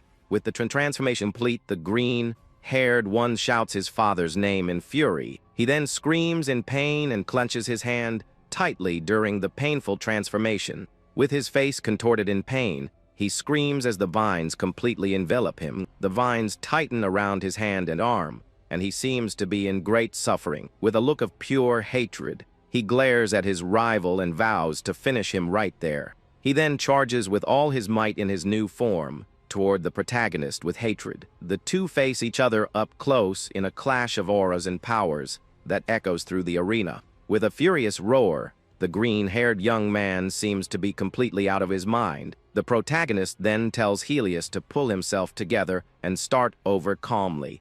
With that, the green-haired young man is hit squarely and seems to be badly hurt in the chest. The young belle and the others in the stands are shocked by the scene they just witnessed. He then tells his brother to clean himself up and come back for the duel when he's ready. Helios is thrown far away by the force of the blow, and the protagonist stands firm in the arena. The young people in the stands can't believe it and wonder if he really defeated Helios. One of the blonde young men is speechless, staring at the scene with a look of pure shock on his face. From a distance, Lord Gilgren observes the destroyed arena with his defeated son on the ground. The Lord stares at the scene with a serious expression, his red eyes glowing intensely. He then turns to leave, and the servant thanks him for his hard work in the fight. Without a word, the Lord just turns and begins to walk away from the stands.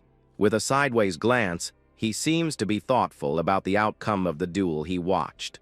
The protagonist is then left alone in the arena and stares at the spot where his father was before. With a look full of determination, he stares at the top of the stands without blinking. He then vows to himself that one day he will put an end to Gilgran with his own hands. From afar, the Lord gives a slight smile, seemingly having heard his son's thoughts. With that, he finally leaves, putting the battle arena behind him without a backward glance. The scene then changes and a large, fancy door closes with a very loud noise. After the fight, the protagonist walks back to the mansion with firm, slow steps. He approaches his brother, who is still down and injured on the battle arena floor. With that, the boy kneels beside his brother and looks like he's about to do something. He then takes a small proof of passage from his brother's body with a serious look. He says that, as promised, he will take the proof of passage and bids farewell to his brother on the ground. With his face smudged with dirt, the young man calls out his father's name in a weak, sad voice. The boy looks at his defeated rival on the ground and seems unconcerned by his suffering. He turns and tells his brother to live his own life from now on, without his father. Suddenly, the Lord's servant appears in a flash of purple light and faces the protagonist. He congratulates the young man on his assignment to the mansion's lower division. The man says he will inform him about the future later and asks him to rest for today. With an angry look, the boy mutters and tells the servant to mind his own business. But suddenly, he feels something strange in his body and his eyes widen in surprise. With that, the boy falls to his knees on the ground, seemingly in great pain. He thinks that this is the side effect of mana consumption and that he can't avoid it.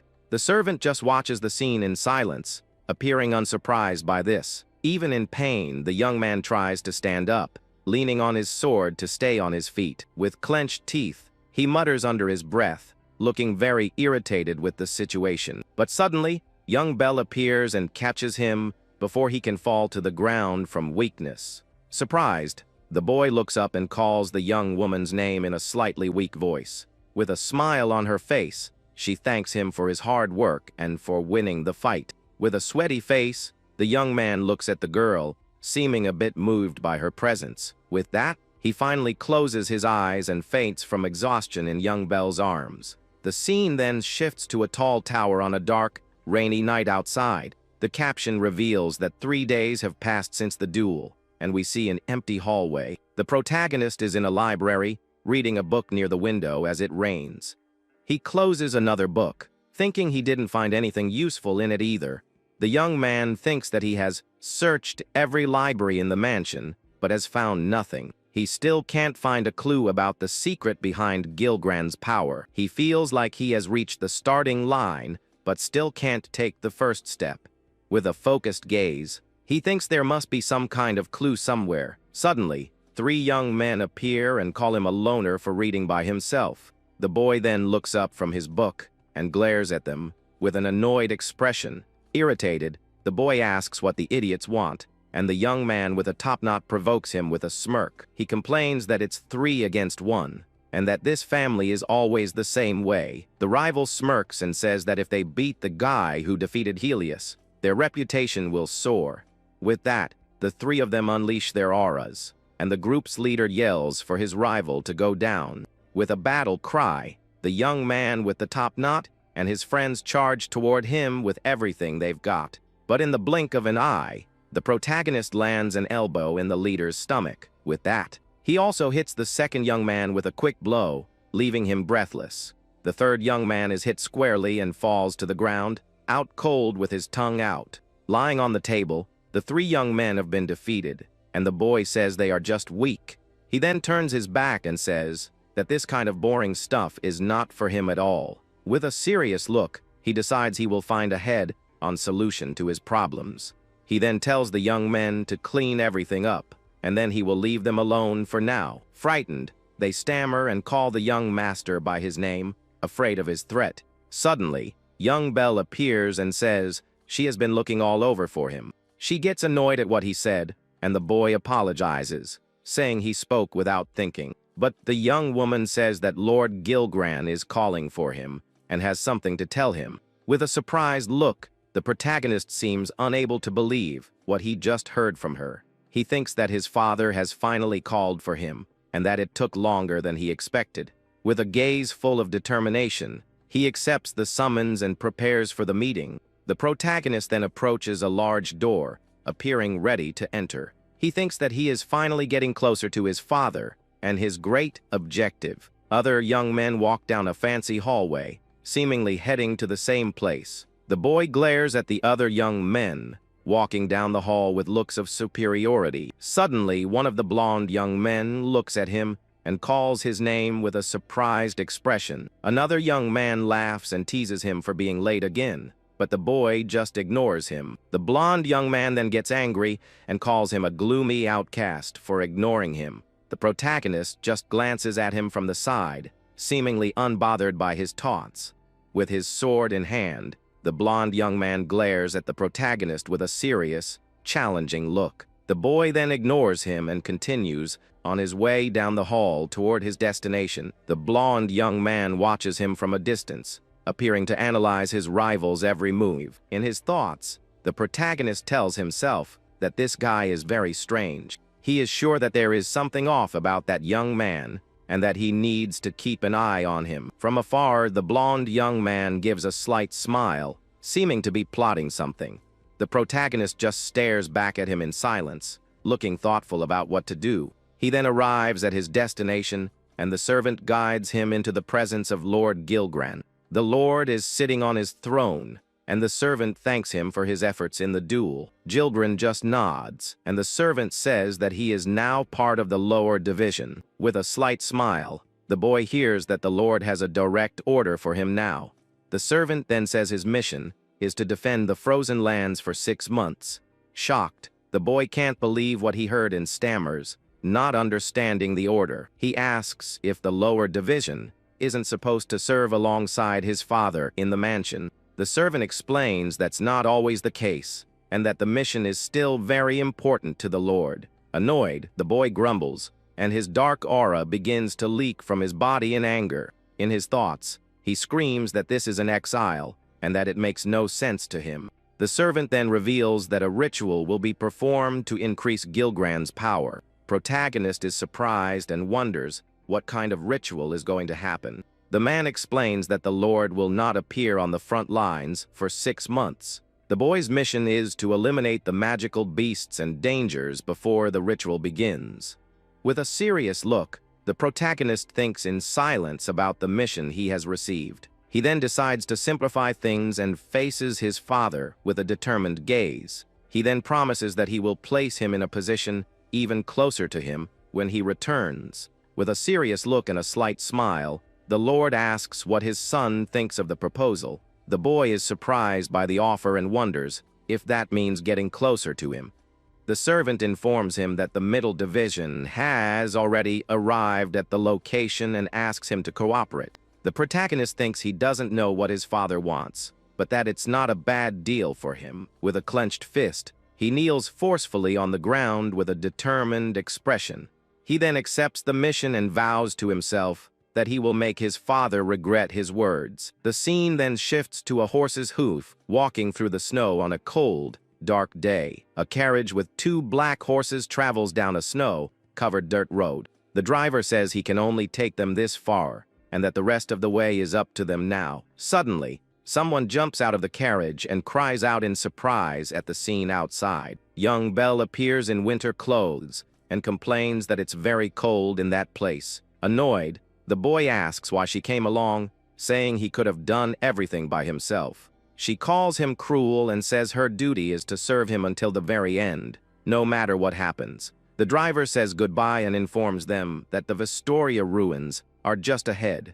He also warns them to be careful of the bad weather, and the young woman thanks him for his help. The girl is amazed by the snowy landscape and says it's the first time she's seen anything like it, but the protagonist ignores her and, with a serious look, stares at the Vestoria ruins in the distance. The young woman bids farewell to the driver and calls for her master so they can continue their journey. The two then walk through the snow toward their destination as the snow falls heavily. The protagonist covers his face to protect himself from the cold and continues his walk in the snow. From a distance, young Belle watches him, seeming to have trouble keeping up with him in the cold. He then turns around and asks what happened to all the energy she had before. She apologizes and says she didn't imagine it would be so hard to walk in this cold. With a serious look, the boy says that's enough for today and that they will stop to rest.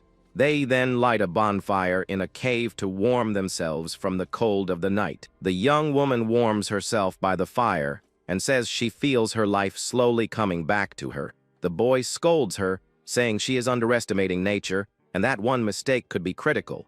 She then asks if it's his first time in snowy mountains, and he lies to her. He opens the young woman's backpack and asks if all of that is just her clothes in there. He then tosses a coat to her and says he packed it so she wouldn't catch a cold. The boy tells her to bundle up and get some sleep because they will be leaving early the next day. With a blush on her face, the young woman thanks him in a shy voice and gets ready to sleep. From a distance, the bonfire illuminates the snow, and the two young people rest in the cave for now. The young woman then falls asleep by the fire with the coat her master gave her to keep warm. The protagonist keeps watch while she sleeps, observing her in silence by the fire. With a serious look, he seems to be thinking about the mission and what awaits them in the future. He thinks that the young woman doesn't know the place is full of beasts and that the Gruzik tribe is there. The Gruzik tribe is a war band that lives in the frozen lands of that region.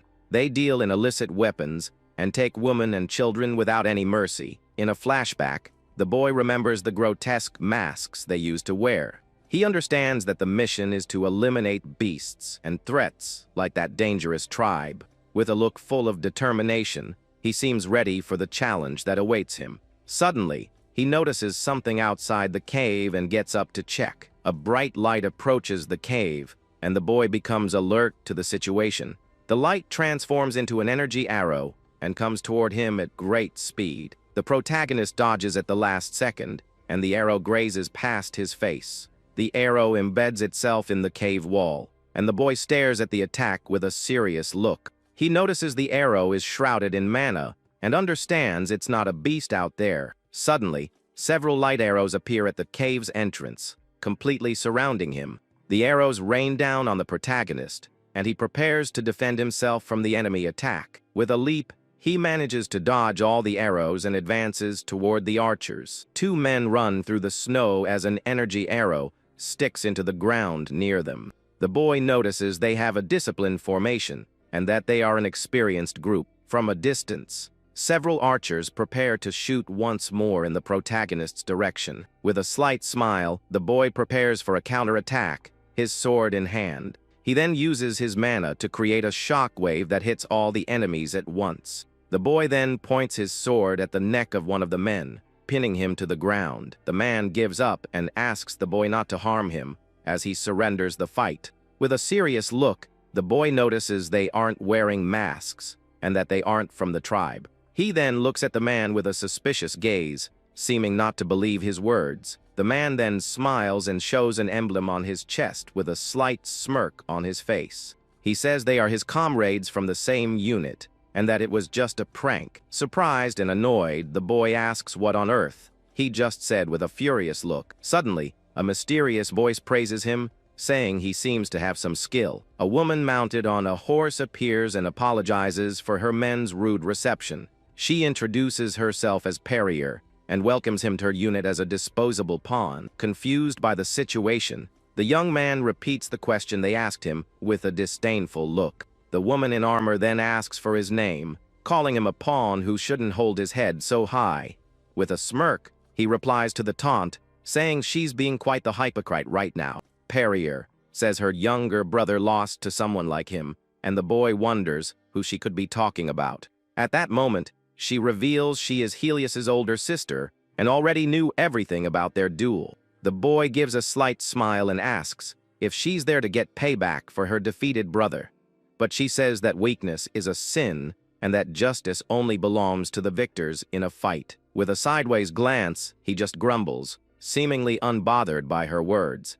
Back in the cave, young Belle wakes up, confused by the noise, and looks around to understand what's happening. She is startled to see two hooded men in front of her, and they comment that she's awake. The girl panics and screams, asking who they are, and one of the men announces that she's there. The commander says he brought a maid, and the boy replies that she followed him on her own. Shocked, the young woman stares at Perrier and asks what the commander of the Middle Division is doing there. The scene changes, and everyone is walking in the snow as the girl asks what happened last night.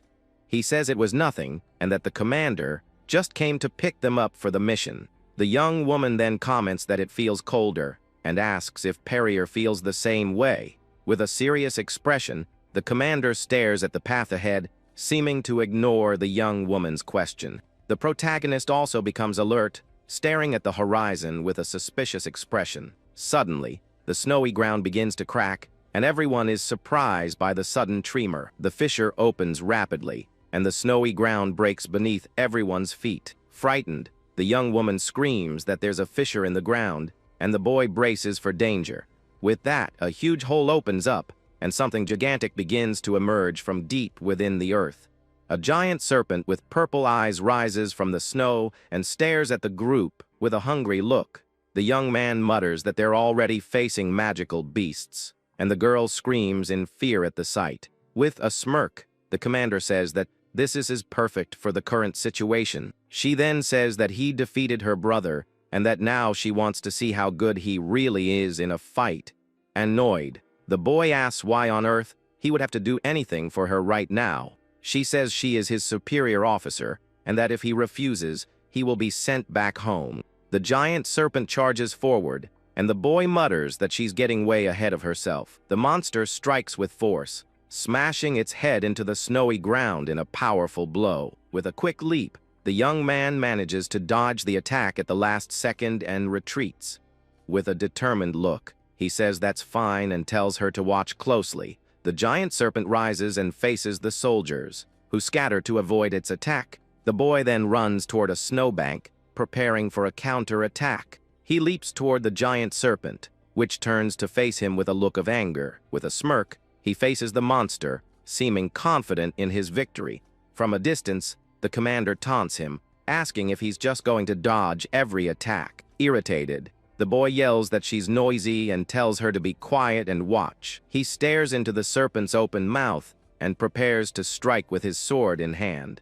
The boy then unleashes a powerful strike against the monster's scales with his sword. With a focused look, he seems to have a plan in mind to defeat the giant beast. But he notices something strange. His attack seems to have had no effect on the creature. The young man's sword can't pierce the serpent's scales, and it remains unharmed. The commander explains that the beast's scales are like titanium and retain heat. She says a common attack won't work and asks what he's going to do to win. The young man thanks her for the lecture as a blue aura begins to leak intensely from his body. With his red eyes glowing, he says in that case, he'll do this to win. An aura of lightning surrounds his body, and he charges toward the serpent with incredible speed. The woman notices he's focusing his mana into his legs with a high-level technique. With that, she understands his special placement isn't just for show and gives a slight smile. With his body covered in lightning, he lunges forward to attack the giant serpent in mid-air. The giant serpent roars in pain, and red liquid spurts from its mouth from the impact of the blow.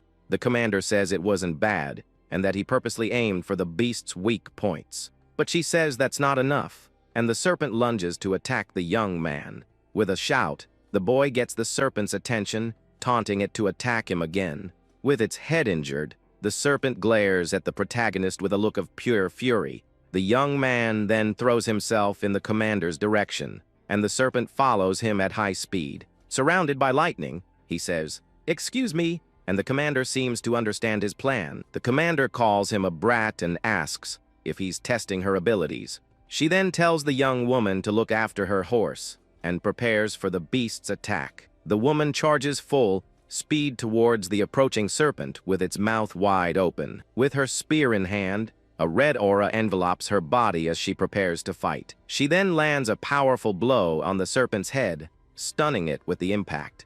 With a smirk, the boy thanks her for the help as an electric aura surrounds him. He says he'll deliver the final blow, and a large blade of energy forms in his hand. With a battle cry, he leaps and charges towards the serpent with his weapon. With its head severed, the giant serpent finally collapses onto the snowy ground. Young Belle runs worriedly toward her master, calling his name. She asks if he's okay, and the boy says he is, but that his coat got torn. Suddenly, the commander's spear is pointed at them, and the boy stares at her seriously. She says it wasn't half bad, and that at least he isn't a pawn running toward his own end. With a smirk, the boy says she could just admit things outright.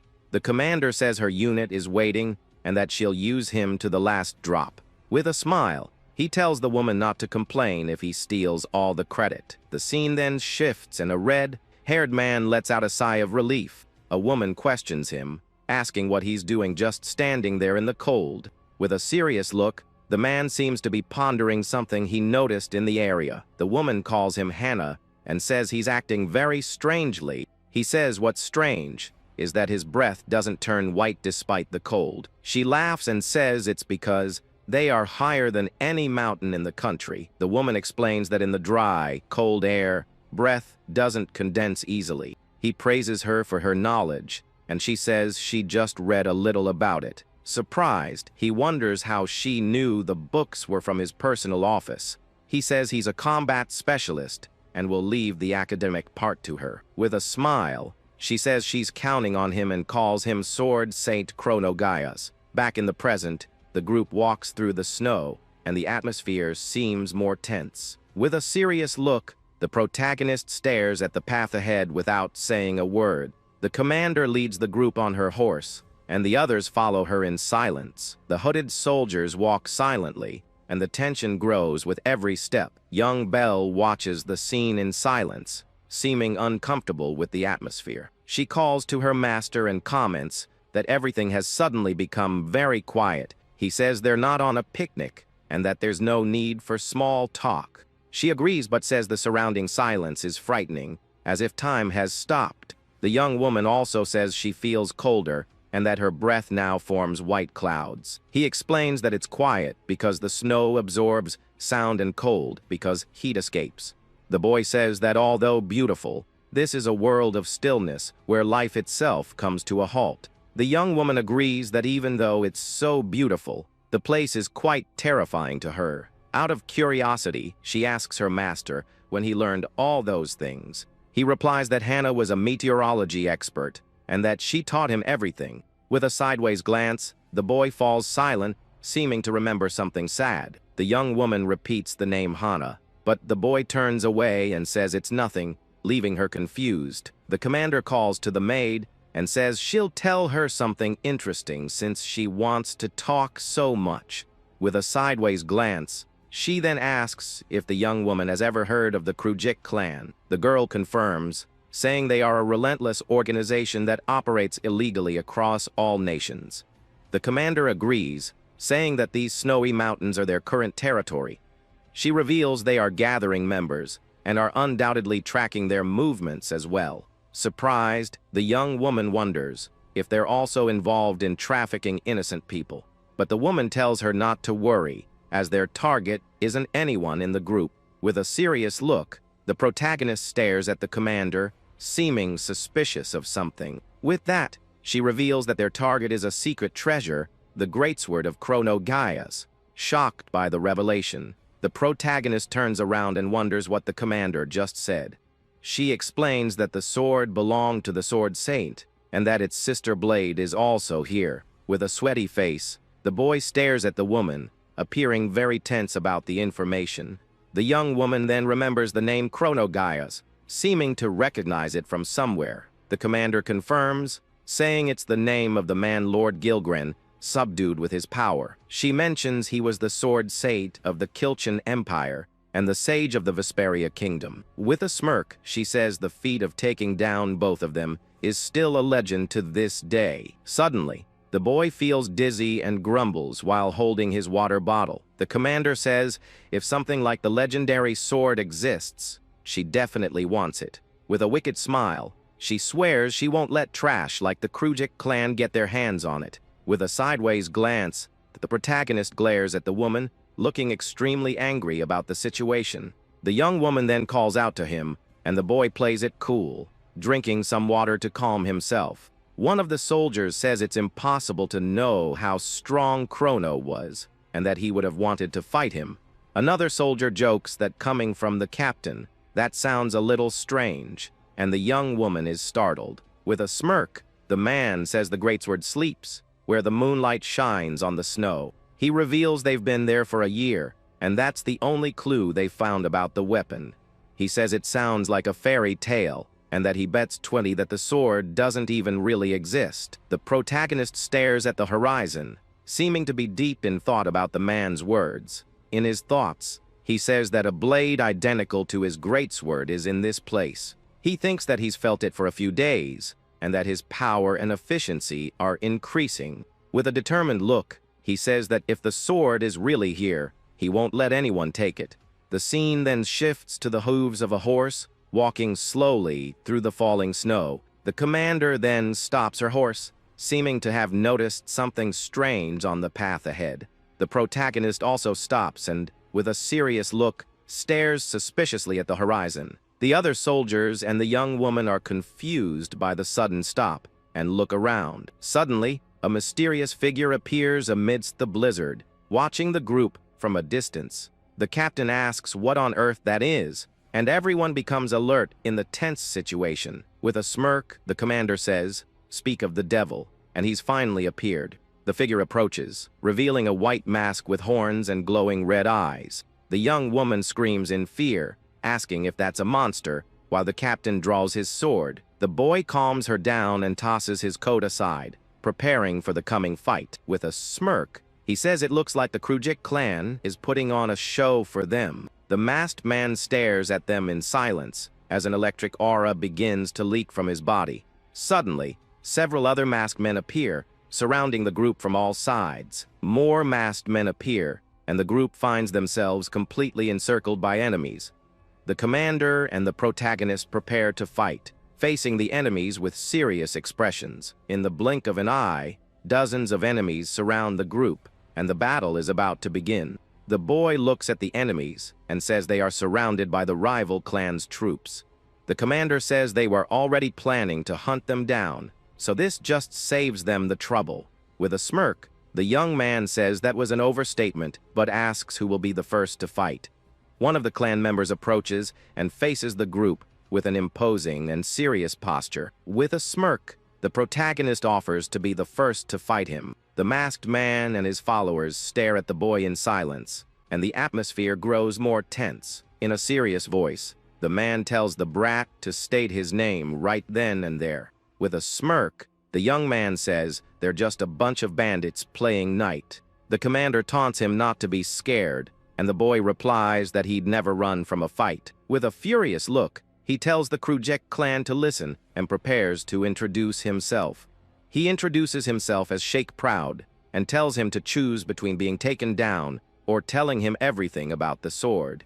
With a sideways glance, the masked man simply says he understands and stares at him in silence. Suddenly, the man turns and starts walking away, and the boy is surprised by the scene. Annoyed, the boy shouts that he never said he could leave and tells him to come back now. The commander calls him by his name and tells him to forget those who turn their backs on the battlefield. With a smirk, she tells him to look, saying the others are more than ready to fight. The enemy soldiers draw their weapons and prepare for combat with the boy's group. Two masked men unleash an electric aura and prepare to attack with their swords. With a wicked laugh, one of the men glares at the group, seeming eager for the battle. The commander's troop charges toward the enemies, and the battle finally begins in full force. With a smirk, the boy says it wasn't half bad, appearing to be enjoying the fight. The captain tells the young woman to get back, as the battle will be too dangerous for her. The commander says it seems everyone is ready to fight until the end of this battle. With a shout, she says the weak will sink into the snow and orders her men to give it their all. With a war cry, the soldiers unleash their auras and charge at the enemies with everything they have. The commander also unleashes a red aura and prepares to fight with her spear in hand. The group advances, and the enemies prepare to counter, attack with their weapons ready. The enemy leader gives a smirk, appearing confident in his victory. With a smirk, the protagonist says they live up to the name of the middle division. With a furious shout, the commander charges forward and orders her men to attack with full force. She leaps and prepares for a powerful attack with her spear as a red aura surrounds her. The battle begins, and the two sides clash in a fierce combat full of action and powerful blows. The soldiers fight bravely, and the snow fills with shouts and the sound of clashing swords. The commander and the captain fight together, taking down several enemies with their powerful strikes. The enemy archers ready their arrows and fire at the commander with great speed. With a laugh, the woman prepares to counter attack as a red aura envelopes her. She launches a powerful attack that destroys the arrows and hits several enemies at once. With a look of fury, she says she won't yield to such a weak attack and calls them barbarians. The enemies are startled by her strength and wonder who this incredibly fast person is. The commander notices the young man's mana control is even more precise than his brother's. The captain laughs and says, "That's to be expected from the lance princess of the battlefield." The other soldiers also get fired up, shouting the captain's name with admiration and respect. With a wicked smile, the commander swells with pride and asks them to praise her more. The protagonist watches the scene with a sweat drop on his head, wondering what her deal is. With a powerful kick, the commander defeats another enemy, throwing him forcefully to the ground. She then glares at the boy, asking why he's just standing there, and tells him to help with the fight. With a smirk, she threatens him, asking if she should give his behind a poke herself.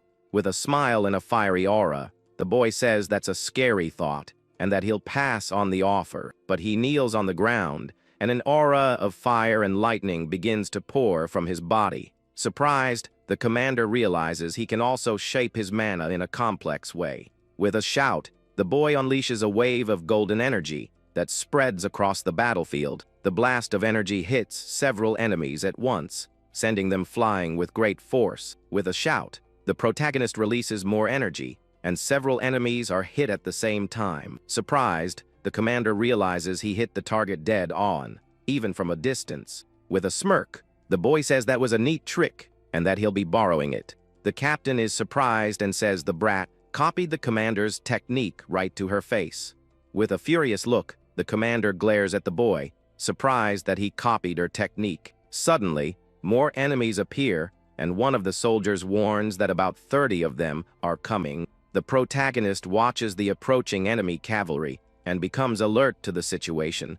He then tells Perrier that they need to fall back because they are outnumbered. With a smirk, she asks if the rookie is losing his nerve and says they haven't lost anyone. Irritated, the boy shouts that it's not about that and that their goal is to get the greatsword. He says they have no time to waste and that fighting reinforcements will cause unnecessary losses.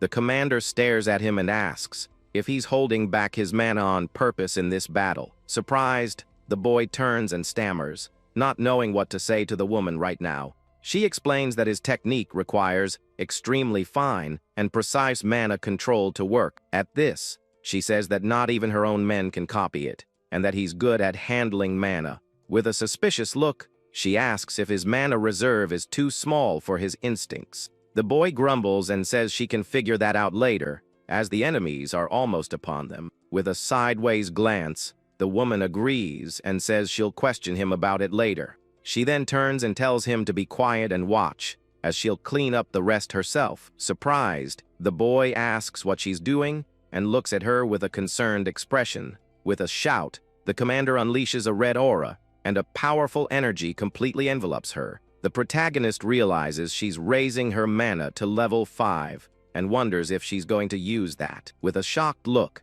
he stares at the woman cloaked in energy and stammers, unsure of what to say. The captain grabs the young woman and says they need to fall back or they'll be caught in her attack. The commander stomps hard on the ground and a shockwave forcefully spreads across the snow. With a smile, she says it's a glorious sight and prepares for the final attack in the fight.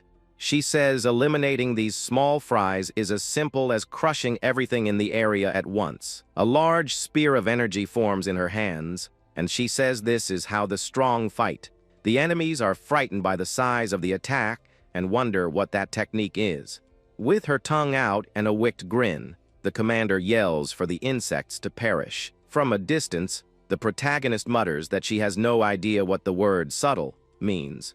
He then notices something strange on the ground and wonders what on earth he's seeing. With a shout, he warns her that the ground beneath them is made of ice and will give way with the attack. She then uses her lightning lance hammer technique, striking the ground with all her might. A blast of energy hits all the enemies, sending them flying with cries of pain. With a smile, she tells the wheat to sleep beneath the snow, and that this is the power of House Proud. Suddenly, the icy ground cracks, and she loses her balance, wondering what that was. Annoyed, the boy shouts that she's an idiot, and that the ice floor couldn't handle the attack. Surprised, the commander looks down at the ground and realizes the mistake she made with her powerful attack. The ice floor shatters, and a massive fissure opens up, swallowing everyone nearby. The boy shouts that she broke the very earth and stares at her with a look of pure desperation. With clenched teeth, he yells, "No," and that the crevasse is too deep for them. The young woman and the captain scream the names of the two who are falling into the ice fissure. The protagonist leaps toward the commander, trying to reach her as they fall into the abyss. The two of them fall at high speed as the darkness of the abyss completely envelops them. On the surface, the survivors are terrified by the scene, wondering what happened to the area. The captain stares into the abyss and says that at that depth, they wouldn't survive the fall. The young woman stares into the hole and calls for her master with a voice full of desperation and fear. As they fall, the boy calls her an idiot and says anyone with a brain would have known what would happen. The commander defends herself, saying this is what happens when he so easily copies her technique. Annoyed, she taunts him, asking if she's lost her mind over a brat like him. With wide eyes, the boy braces for the impact of the fall at the bottom of the abyss. He then tells her to look, saying they've finally reached the bottom of the ice fissure. The young man notices a bright light approaching and wonders what it is that he's seeing. She tells him to prepare for landing unless he wants to be crushed on the ice. With a smirk, he says he'd never make such a big mistake and prepares for impact. The commander and the boy release their auras, preparing to cushion their fall on the ground. With a shout, the two unleash a wave of energy and brace for impact with the ground. The young man releases a blast of golden energy, illuminating the bottom of the abyss with his aura. He uses his sword to balance himself and lands safely on the icy floor of the abyss. The commander also uses her energy to land safely, a red aura enveloping her. A great explosion of light and energy occurs as the two finally touch the ground. The commander says they made it down and that it was quite a fall for them. With a look of irritation, the boy calls her a muscle-brained maniac for her recklessness. He says he's starting to understand her personality and that for Helios's sister, she's pretty rude. She says now they need to figure out how to get back, and that climbing isn't an option for them. She suggests they pick a direction and walk to find an exit or a path. With a smirk, she says they'll split up and each will go their own way. The boy agrees but warns her not to use her mana recklessly again in this place. With a mischievous smile, she says if she finds something, she'll slap his behind so he can hear it. With a strange smile, the boy just agrees, and the two separate to explore the area. The boy walks through an ice corridor, following a small stream of glowing water. With a serious look, he wonders what on earth this place is and continues on his way. He then tests the wall with his sword and realizes it's harder than it looks. The young man says it looks like obsidian, but that it's even harder than the volcanic rock. He thinks that his blade won't cut unless it's coated in mana, and looks at the stream. He then remembers that this is the clan's target and the treasure of the Serpent's River. Suddenly, a blade of energy appears, and the boy turns to defend himself from the surprise attack. With a smirk, he says that wasn't half bad, and faces the enemy that appeared. A masked man appears, and the boy realizes he didn't sense him until the last second. The masked man looks at him and asks who he is to have such courage for a boy. The young man recognizes him as the man from before and readies his sword for battle. With a smirk, he introduces himself as Sheikh Proud and asks him to tell him what he knows. The masked man stares at him with his red eyes, seeming to recognize his name from somewhere. With a swift movement, the man charges and attacks the boy with his energy blade. The protagonist faces the attack seriously and prepares to counter-attack with his sword. The masked man calls him proud, says it's the hated bloodline that stained their honor. With a smirk, the boy taunts him for running away and asks what honor he's talking about. With a hateful glare, the masked man says he doesn't like him and looks at him with contempt. With his eyes glowing red, the young man glares back with an expression of anger. The masked man questions him, asking why he has come for the greatsword as well. Surprised, the boy asks what he means and looks at him with a confused expression. The masked man tells him not to play dumb and that their revenge will not be interrupted. With a shout, he swears he will take the greatsword and defeat Gilgran to cleanse his clan. The boy asks if he plans to fight him right here and now and looks at him with a serious expression. He thinks that the way he spoke, it seems like he truly believes he can take down Gilgran. With a sideways glance, he remembers his father and thinks the blade might be linked to his secret. He thought he just needed a strong weapon, but now things have changed for him.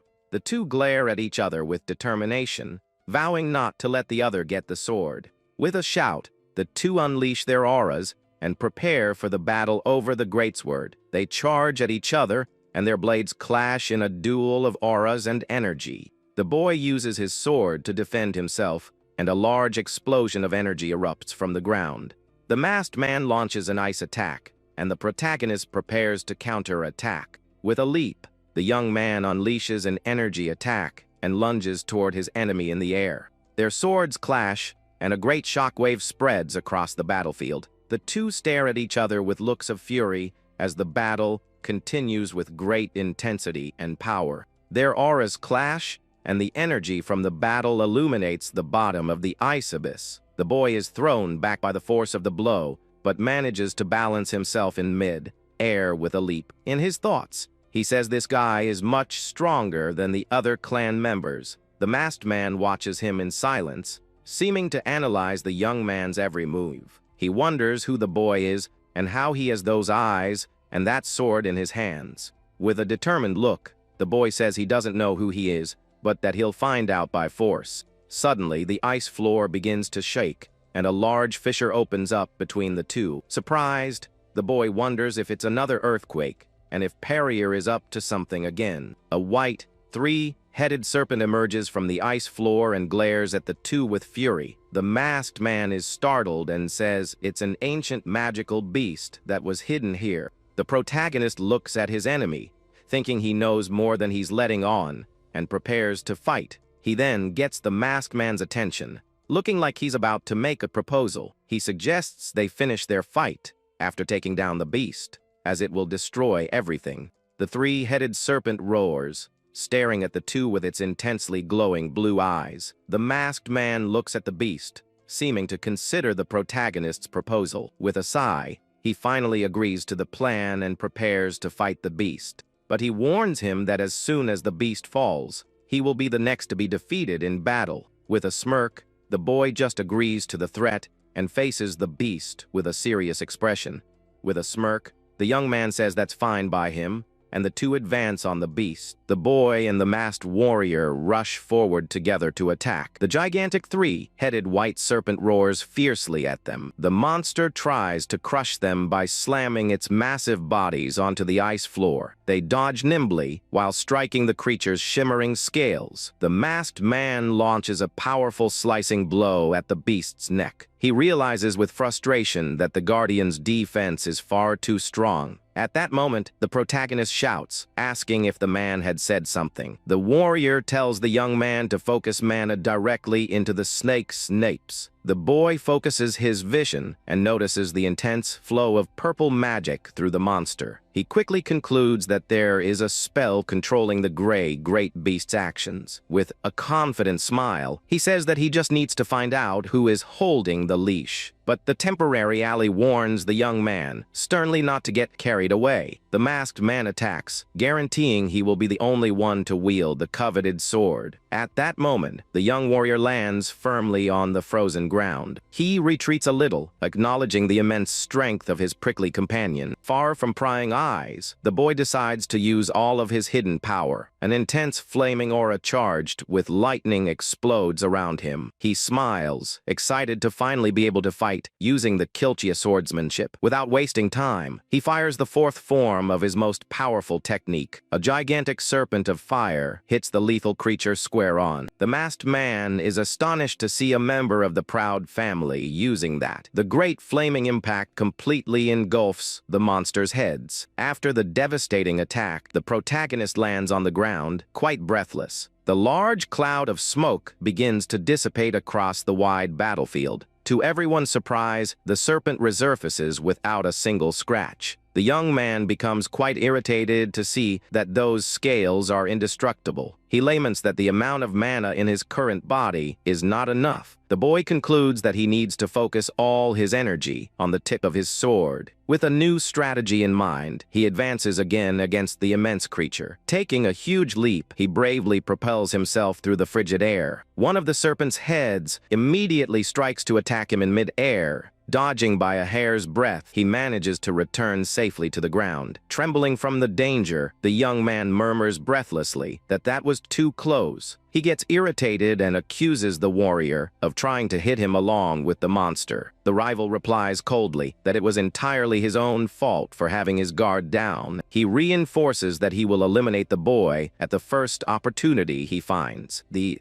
protagonist smiles mockingly and challenges the man to try his luck if he can. At that, the boy's sword begins to glow with a dense, bluish mana. The mysterious companion is confused to notice that peculiar energy. He realizes in shock that the young man is compressing all his magic into the blade. But suddenly, the serpent rushes swiftly toward the masked warrior. Admiring the technique, he blocks the blow while complimenting the boy's control. The impact of the beast's monstrous head forces him to retreat on the field of ice. The man uses all his brute strength to try to hold back the enormous fangs. However, the guardian's absurd strength makes his weapon glow under immense tension. The monster begins to open its mouth wider, ready to devour the opponent whole. Seeing the dangerous situation, the masked man shows great frustration in his eyes. At that exact moment, the young warrior appears from above in a quick advance. With a beautiful leap, the boy lands a flaming cut on the beast's head, but he soon becomes frustrated to realize that scratching it is almost impossible. The young man immediately calls the masked man's attention and asks how he does that. Struggling to hold the beast, the man murmurs if the boy thinks he owes him one. With a fierce shout, the mysterious warrior fires a violent blow. The immense blast of energy manages push back the brutal serpent's head. The warrior states that he does not need the boy's help to defeat the beast. The protagonist is confused and warns he just wants to learn the technique. He praises the skill and notes that compressing mana shouldn't work like that. Irritated by the young man's tranquility, the ally sighs, finding him unreadable. The man notes that the young man doesn't care about alliances or enemies when it matters. Observing the boy's sword work closely, he notices something. The young man's style instantly reminds him of the great sword Sate. He tries to dismiss the absurd idea, believing it to be completely impossible. The man then calls the young man's attention to his own sword. He explains that using so much mana like that is useless against those with high defense. The mysterious partner reveals that magic can take many different forms. He states dryly that the young man has his own way of fighting. The boy agrees, focused, guaranteeing he understands his own nature. The warrior says he hates helping the proud family but considers the debt paid. The protagonist smiles mockingly, claiming he doesn't remember owing him anything. The masked man retorts that the young man's mana is clumsy and needs another tactic. Surprisingly, the boy agrees, admitting that his rival might be right. With a confident smile, he decides to immediately test his own form. Intrigued, his battle companion asks him to show his full strength. The young man then concentrates a massive amount of lightning and fire onto his sword. A frightening black aura crackles violently around his body. He realizes he doesn't need perfection, but just to compress and release. Facing the terrible three-headed beast, the young man prepares to cut everything. With a quick movement, he fires chaotic, wild cuts of energy. The reddish lightning tears through the field, hitting the enormous bodies. He proudly names the technique the new serpent's fang.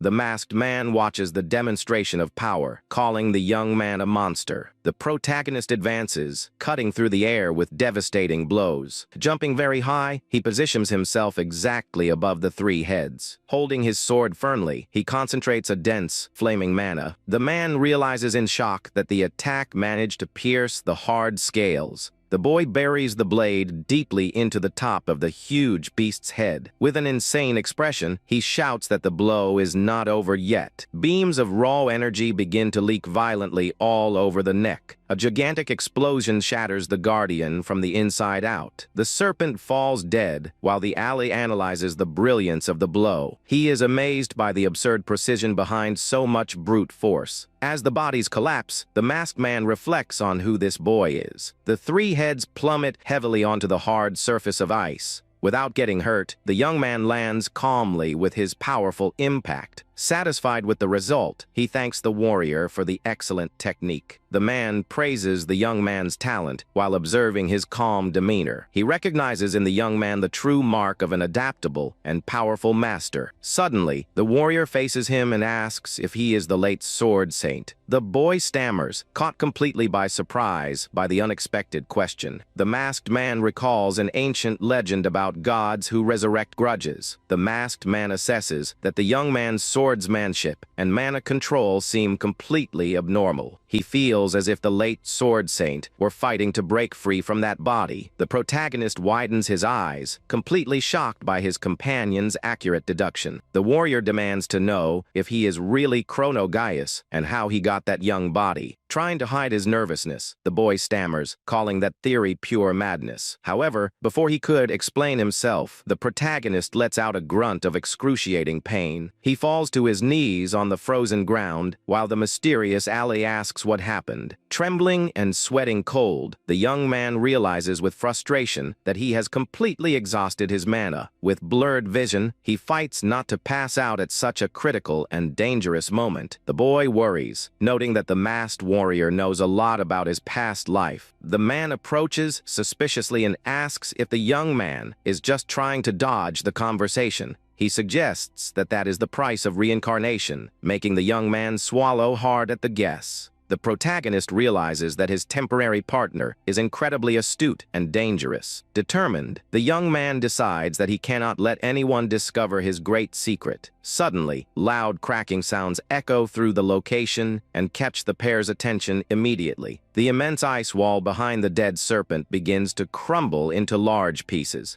The entire frozen structure collapses violently, revealing a hidden passage in the cave. Amidst the dense cloud of dust, the masked man wonders if another magical beast will appear. The boy despairs, knowing he has no energy to face another monster at that moment. But when the dust settles, they spot a mysterious red glow radiating from a pedestal. An imposing black sword, emanating a scarlet aura, rests, bathed in the moonlight. The two warriors are completely amazed before the beauty of that mythical weapon. The man recognizes immediately that is the legendary greatsword of the Great Sword Saint. He recounts that the weapon is one of the twin swords, forged by legendary blacksmith from the past. One of them was delivered to the Kilchi Empire and ended up in Chronogaius's skilled hands. The whereabouts of the second blade were a mystery guided only by an old, fragmented verse. The legend said that the weapon slept under the light of a full moon on a night of intense snow. The protagonist stares at the relic and confirms that it is exactly like his old sword. The ally deduces that the serpent's death broke the seal, revealing the great hidden treasure. Nervous, the young man fears that the masked warrior will take the coveted weapon before he recovers. He tries to think of some desperate way to crawl to the pedestal and grab the sword. However, the mysterious masked man steps forward and walks calmly toward the treasure. He stops suddenly and questions why the boy looks so hard for the sword saint's relic. The young warrior is quite confused by the sudden question and doesn't know much how to respond. The masked man warns that he could kill him easily but hesitates if he really is Chrono. He concludes that if his suspicion is real, both of their goals are the complete eradication of Gilgran. Protagonist remains in absolute silence, staring at his rival with narrowed eyes. To the boy's surprise, the man states he is willing to yield the legendary weapon peacefully. He challenges the young man, demanding that he admit his past identity and come take the greatsword. Irritated by the blackmail, the boy clicks his tongue and gathers the rest of his meager strength. A slight, bold smile appears on the young man's face as he accepts the masked man's tense challenge. Even exhausted, he stands up courageously and walks firmly through the shallow, frozen waters. He advances toward the pedestal, saying that unusual proposal works very well. Without any hesitation, the young warrior grips the hilt of the grand black sword firmly. An intense, darkened red energy explodes, covering his entire body as soon as he lifts it. The masked man watches the scene with caution and advises the young man to hold the weapon with great care. He reveals that the Tsukage sword will judge rigorously, whether the new bearer is worthy of using it. The boy breathes with great difficulty, feeling the relic's overwhelming magical pressure. Smiling excitedly, he guarantees he already knows that as the chaotic energy swirls around him, a colossal pillar of scarlet aura shoots into the skies, showing the immense power awakened. The young man lets out a fierce cry while being completely swallowed by the red energy. His eye widens, glowing intensely with a dark and intimidating power. Suddenly, the imposing figure of an older man appears in his mind. The boy recognizes the man as Gilgran amidst a strange vision of battle. He observes the frightening clash and wonders whose memories those are. Seeing the enemy attack the knight, the young man realizes it is not himself there. The grand greatsword pulses violently, accompanying the boy's shouts. Crying blood, he understands that those are the sword's own hidden memories.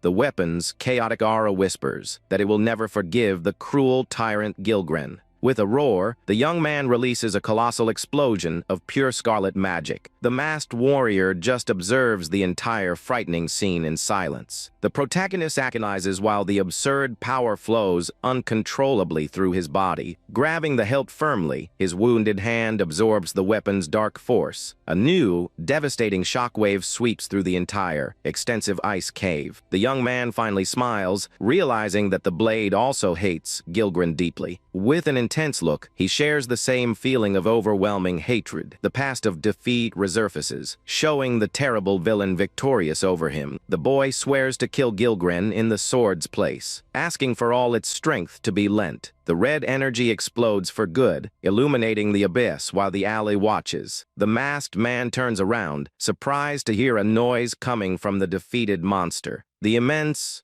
dead pieces of the serpent begin to move and react on their own. The creature's heads rise again, proving that it hasn't been defeated yet. The companion sighs, frustrated that a reanimated beast interrupted that moment. The warrior is surprised when the boy shouts, telling him to get out of the way. Without his jacket, the young man appears, emanating the powerful black aura, holding the relic. He warns confidently that he will finish the monster since the sword yearns to cut. Observing the power, the warrior murmurs that the weapon has finally recognized the boy. Without any remaining doubt, the alley calls him openly Chrono Gaius. The young man asks coldly not to be called that, for he is not yet that warrior. Holding the blade firmly, he titles himself as the one who will kill the terrible king. The shadow sword shines even brighter, taking the masked warrior by surprise. The boy's red eye shines with a frightening intensity, thirsty for battle. A colossal lightning bolt of pure scarlet energy is fired violently by the greatsword. The immense impact of the destructive attack completely obliterates everything in its path. The force of the blow is so insane that it pierces the ceiling of the immense ice cave. A gigantic hole opens above them, revealing the great power now awakened. The alley gives a mocking laugh, noting that the boy really doesn't know how to hold back.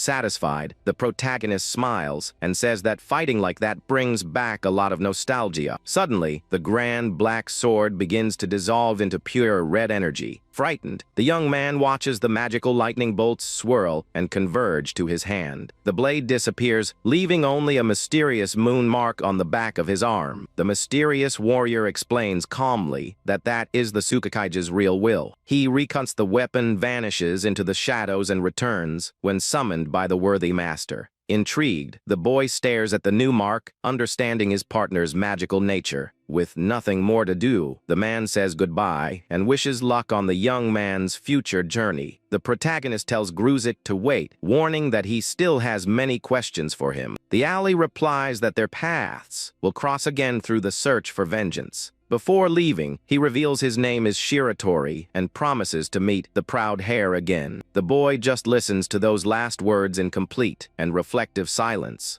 The mysterious battle partner dissolves like smoke and vanishes from the frigid cave. The young man smiles and murmurs that the mysterious masked man is obsessed with theatrics. Exhausted after everything, the young man lets himself fall backward onto the ice floor. Breathing with difficulty, he admits that he is completely finished. Far away, a lonely figure rests on a throne in the darkness. The dreaded Gilgren stares at a purple flame that floats in his hand. The shadow magic soon displays the image of the three-headed beast being destroyed. With eyes glowing in purple, the villain demonstrates silent fury. Meanwhile, a colossal pillar of scarlet aura shoots up, tearing through the skies. The young warrior shouts fiercely while being swallowed by the red energy. His eye widens, glowing with a dark and intimidating power. The imposing figure of Gilgren himself resurfaces in the boy's visions. The protagonist recognizes the man amidst a violent battle memory. He observes the frightening clash between two great warriors of the past. Seeing the knight being crushed, the young man realizes it is not himself there. The grand greatsword pulses violently, echoing the fury of that moment. Crying blood, the boy understands he accessed the sword's own memories. The weapon's aura whispers, chaotically, that it will never forgive Gilgren. With a roar, the young man releases a colossal explosion of pure scarlet magic. The masked partner just observes the entire scene with great caution. The young man agonizes while the power flows uncontrollably through his body. Grabbing the hilt with force, his hand absorbs the ancient relic's energy. A new, devastating shockwave sweeps through the entire frozen cave. The boy soon smiles, realizing that the blade also hates the cruel villain. With an intense look, he warns that he shares that same overwhelming hatred. The memory resurfaces, showing the terrible tyrant victorious over the hero.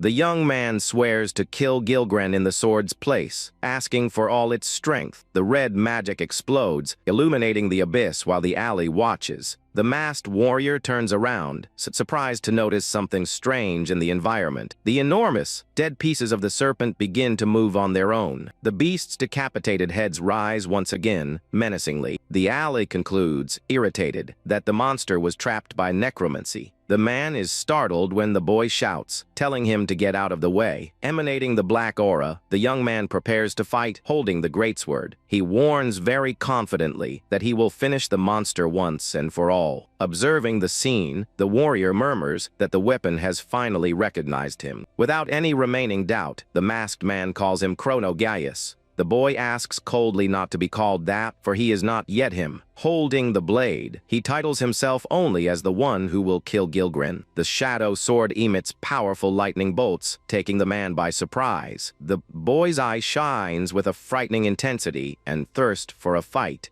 A colossal beam of scarlet energy is fired by the ancient greatsword. The great impact of the blow completely obliterates the enormous guardian. The force is so absurd that the attack easily pierces the ice ceiling. A gigantic hole opens above them, revealing the newly awakened power. The partner laughs, impressed, noting that the boy really doesn't know how to hold back. Satisfied, the protagonist smiles and says that brings back quite a bit of nostalgia. Suddenly, the immense black sword begins to dissolve into pure energy. Intrigued, the young man watches the red magic converge straight to his hand. The blade disappears and leaves a moon mark on the back of the young man's arm. The warrior explains calmly that that is the true will of the Tsukikage. The boy stares, fascinated, at the moon mark on his hand, understanding the magic. He repeats the name of the sword, confirming his new shadow ally. At that, the masked man nods, saying goodbye and wishing luck on the boy's journey. The young man shouts, asking him to wait, for he still had many questions. But the man warns that they will meet again if the target is Gilgren. Before leaving, he reveals his name is Sheratori and promises a new encounter. The protagonist remains in silence, processing all that intense confusion. The mysterious warrior then dissolves into the mist, disappearing from the cave. The young man smiles and murmurs that the ally is obsessed with theatrics to the end. Completely exhausted, he lets himself fall backward onto the ice floor. Breathing with great difficulty, the boy admits that he is finished. Far away, a shadow figure rests on a throne in complete darkness. The dreaded Lord Gilgren stares at a strange purple flame floating in his hand. The magic flame projects the image of the giant serpent being defeated. With glowing eyes, the great villain demonstrates silent anger. Back at the boy's core, someone rides through the snowy mountains.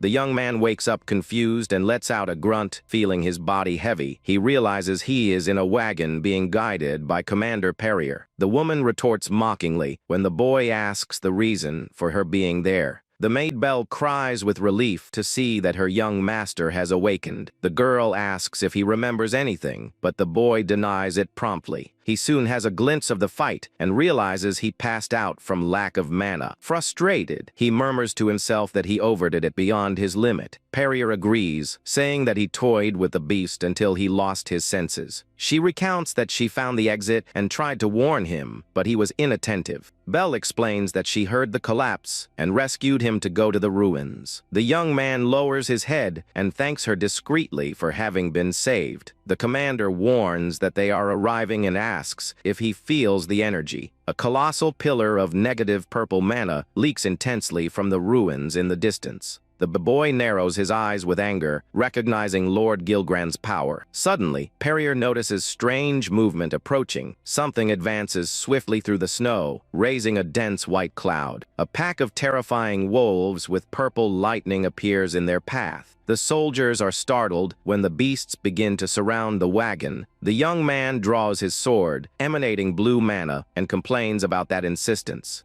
The commander wields her spear and tells the boy to spare his magic. She warns that those beasts are corrupted and feed on pure mana. Perrier advances with brute force, violently crushing one of the wolves. The young Belle shouts, terrified, shrinking behind her master. The boy orders the maid to stay back while he faces the danger. He blocks the fangs of a huge wolf using his sword's blade. Perrier jumps nimbly and hits the monstrous beast with a powerful kick. Furious, the boy tries to push the beasts away using his magic energy. With a quick spin, he launches a wolf far away with a strong mana cut. But another massive beast advances relentlessly against the young swordsman. The monster displays its red eyes while an intense, dark purple aura glows. The young man realizes, desperate, that the creature is sucking all his strength. Perrier destroys another wolf and reprimands him, remembering the warning she had given. She explains that negative mana devours vital energy if one's guard drops. The boy smiles tensely, wondering how he will fight in that body without magic. Feeling an incredibly heavy pressure, the young man realizes he already knows that bad energy. He remembers instantly the terrible, oppressive feeling that Gilgren emanated in the past. The young man concludes that the mysterious negative mana is the great secret behind the villain's power. One of the beasts advances fiercely, but the boy manages to contain the lunge using his sword. Sliding backward, he lets out a grunt of pain from the force of the monster's impact. He complains that fighting these creatures is a huge pain in the neck because of his abnormal magic. With a fixed and determined gaze, he concludes that those wolves are just puppets. Perrier explains that the wolves only serve to absorb positive energy and feed Gilgren's necromancy. She recounts that the villain is preparing a ritual and has spread all that corrupted mana through the area. The boy questions, irritated, how they will be able to defeat these monsters without being able to use their own mana. With a confident smile, the commander guarantees that monsters of that level are nothing to her. She then concentrates all her magic onto her spear, firing a lightning bolt of pink energy, delivering an incredibly fast blow. She cuts one of the corrupted wolves in half with ease. The beast explodes into 1,000 pieces under the impact of the warrior's devastating attack. She hits the ground with extreme violence, completely destroying the frozen structure around them. The boy watches, shocked, realizing that she used the same compressed mana technique as Shiratori. Impressed, he smiles. Think about how many tricks that commander can still hide from him. But before they could celebrate, a thunderous sound makes the pair go on full alert. Two gigantic stone ogres with glowing eyes emerge from the shadows of the frozen mountain.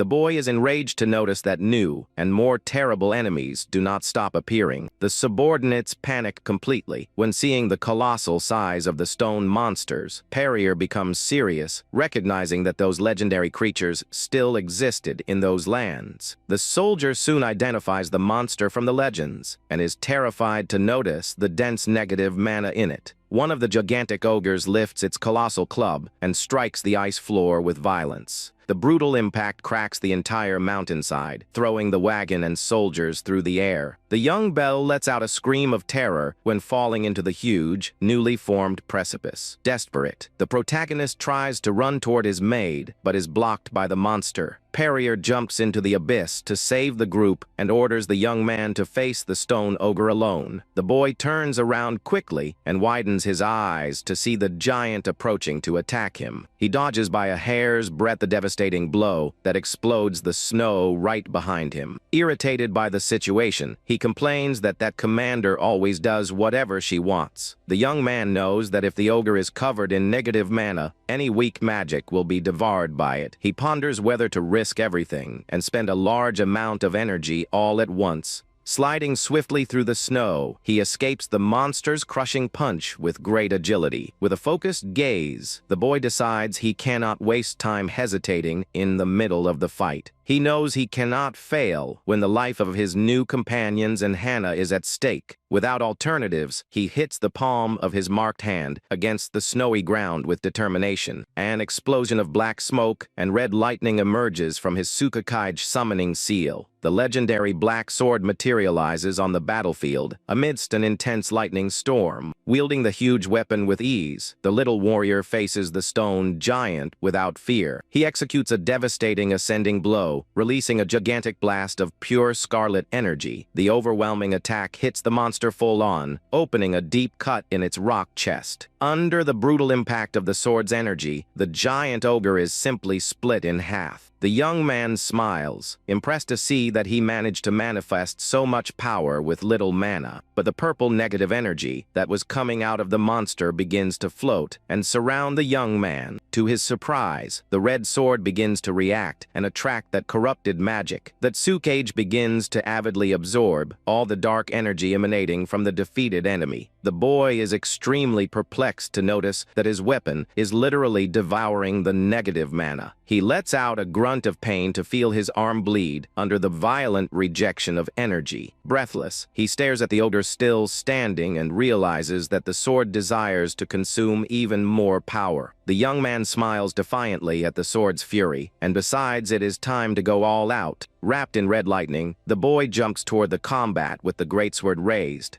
Meanwhile, down below, Perrier uses all her strength to block the ogre's attack. The monster delivers a crushing blow that raises an immense barrier of dust and snow. The soldier runs to help the commander, but she just clicks her tongue, quite irritated. The woman realizes, startled, that the beast feeds on the positive energy of its own opponents. She reflects that overloading the enemy with mana will not work against such a resistant giant. Without knowing what to do, the commander prepares defensively for the worst possible scenario. Suddenly, she turns around, completely surprised to notice a presence right behind her. Sheikh appears calmly, carrying the severed arm of the first ogre that he himself defeated. The warrior and Little Bell shout the young master's name, totally relieved by his return. Perrier is sweating cold, wondering how that boy managed to kill a giant alone. Without hesitating, the young man orders the commander to take Bell and the others out of there immediately. With an intimidating look, he warns that he will take over the combat and defeat the second stone ogre. The immense remaining monster roars furiously to see the boy holding his dead partner's arm. The beast opens its monstrous mouth and prepares to attack the little intruder with violence. Mocking, Shake warns the giant not to get irritated, for he will soon send him to the same fate as the other. With a sharp smile, the boy reveals that he discovered a crucial weakness in the previous fight. A destructive beam of red and black energy begins to fall rapidly onto the battlefield. Perrier runs and protects Bell with her own body while a large explosion occurs. Seeing the imminent danger, the commander orders in a loud voice that everyone retreat immediately from there. Sheik appears, falling from the sky at high speed, wrapped in a frightening scarlet storm. He explains that colliding negative mana with positive mana generates a devastating explosive reaction. The boy gears up in the air, concentrating all that Tsukaige's chaotic power for the final attack. Aiming at the immense creature's head, he delivers a mortal blow with absolute fury. The impact of the opposing energies generates a brutal detonation that cracks the monster's stone chest. The young man smiles sideways to see that his guess about the magical reaction was correct. He recognizes that the power is absurd, but admits that if he misses the control, he will end up exploding together. The boy wipes off sweat, thinking that that dangerous technique is not yet ready for real combat. The dust settles and silence finally returns to the vast and frigid mountain valley. Later, Shake wakes up scared and breathless in an unknown stone room. Perrier appears beside him, asking if he finally decided to wake from his deep sleep. Looking around, the boy asks where they are, and she reveals they have reached the ruins of Vistoria. The commander explains calmly that the group just reached their mysterious travel destination. Outside, the imposing towers of the ancient Vistoria castle rise under the dark sky. Perrier recounts that necromancy emerged there, and that the receptacle ritual will occur in 6 months. She warns that their mission is to protect the location and asks if the young man already knew about that. The boy confirms seriously and asks what exact type of ritual will be performed at the castle. But the commander prefers to mock, asking if he plans to pass out after every fight he has. Irritated, the boy tells her to shut up and complains that she took too long to help him. Changing the subject, the warrior smiles sideways and admits that the young man did very well. She pets his head, complimenting his great contribution in the previous battle. Grumbling, the boy pushes her hand away, asking not to be treated like a silly child. Suddenly, the doors open, revealing an imposing figure that scares the pair in the room. The butler enters, thanking them for both of their efforts and summoning them to give the report to Gilgren. The protagonist swallows hard, realizing that he will have to face his worst enemy so soon. Perrier stands up, imposing, ready to face the important meeting with her lord. She adjusts her tiara on her forehead and calls the boy to accompany her to the main hall. The commander warns that he must go along to personally report his own results. The two walk side by side and enter the great hall, where the dreaded Gilgren awaits them on the throne. Perrier kneels respectfully before Gilgren, while Shake remains serious. The lord confirms that the beasts around the ruins of Vistoria were expelled successfully. The boy stares at the villain, faking submission while trying to contain his enormous anger. Gilgren comments that he heard about the boy's contribution, and Shake just pretends to agree. The dark leader listens to the young man's cold reply, maintaining an imperturbable expression. He says that strength is the pride of their lineage, and surprisingly, praises the young man. The maid is startled to see that the dreaded lord really praised the little boy. The lord points to the ruins and states that the preparations for the receptacle ritual have already begun. He creates a powerful purple flame in his hand, leaving the two visitors on maximum alert. Perrier and Shake look up and are completely horrified by what they sight. They come across a ghastly and frightening vision coming directly from the hall's ceiling. Dozens of lifeless bodies are hanging upside down throughout the immense hall.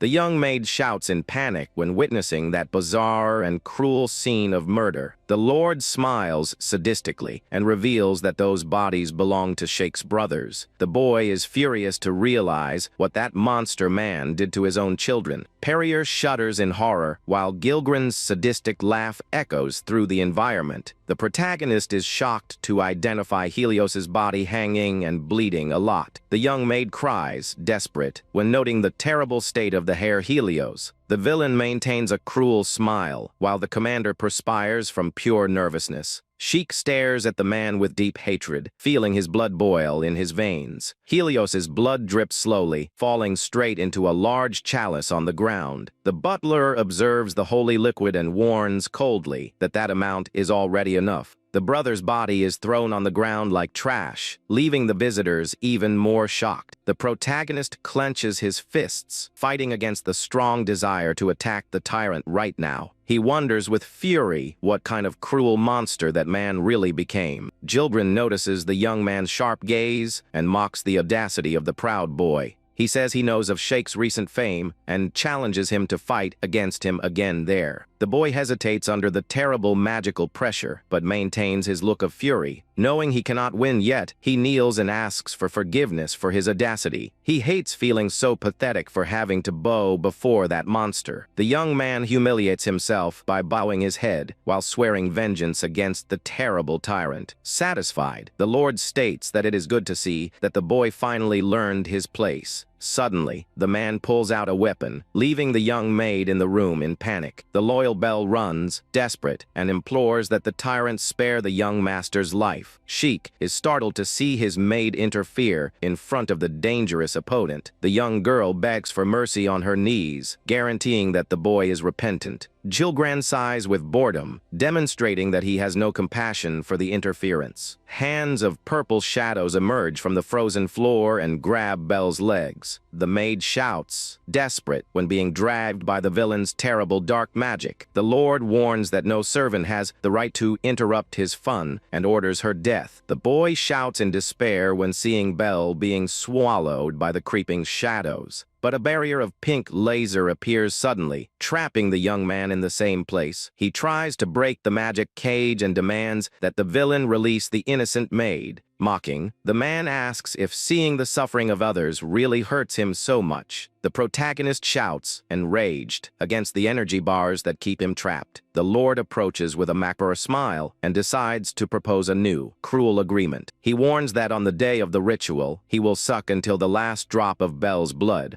The young man bellows that he will only permit such an atrocity over his dead body. He forces his exhausted body to the maximum, but feels his strength vanish suddenly. The young man falls to his knees on the ground, unable to move, while the villain watches him from above. The young man is left without strength and realizes, disappointed, that he spent all his mana at the wrong moment. The dreaded Gilgren lifts the unconscious Belle, leaving the boy in complete despair. Suffering in silence, the young man laments deeply for not having managed to protect her. But he remembers that there still remains 6 months for the ritual and swears he will rescue the maid. The protagonist thinks also of his old companions and swears vengeance for Hannah. Time passes rapidly, and the story advances as to 6 months later in the mountains. A mysterious hooded figure walks alone, leaving traces through the dense snow. The young man reveals his focused face from under the hood, ready for the final confrontation. He notes that the negative mana is getting stronger and concludes that the ritual will finally start. Suddenly, gigantic paws of a monstrous creature emerge from the shadows of the cave. A horde of giant snow spiders surrounds the young man, who prepares without demonstrating fear. One of the terrible creatures jumps at high speed, delivering a mortal lunge against him. The boy reacts rapidly and delivers a powerful energy blow that explodes the monster. Tearing off his hood, he smiles animated, saying he is already completely warmed up for the fight. With a defiant look and thirsty for battle, he promises to end that rapidly. He invokes his legendary Tukakaij sword, which appears crackling with intense red electricity. Jumping over the enemies, the boy delivers a devastating vertical cut with his greatsword. The crushing attack completely obliterates one of the spiders in a sea of red lightning. The young man lands with style, while his weapon's electricity shines around his body. The boy retreats rapidly to escape the shrapnel, while preparing for another lunge. Seeing more monsters emerge from the cracks, the young man gets irritated with that absurd quantity. One of the spiders advances relentlessly, trying to cut the protagonist with its claws. Sheik prepares to finish the combat, using the first upgraded form of the Kilchia swordsmanship. A majestic golden fire hawk emerges from his attack, cutting through the air with violence. He lands calmly while feathers of golden flames float and dissipate around him. The young man reflects that he trained to the maximum and gave his all during those long 6 months. He concludes, satisfied, that his control and mana modeling are much more refined than before. Thanks to the training, he now manages to manage his energy to fight for much longer. The young man notes, proud, that his sword's ability to devour mana also evolved quite a bit. On top of the mountain, he observes the ruins of Vestorial illuminated by the purplish sunset. He whispers a mortal warning to Gilgrin, swearing to transform the day of the ritual into the day of his death. Finally, the day of the ritual arrives, and the elite troops gather before the entrance of the ruins.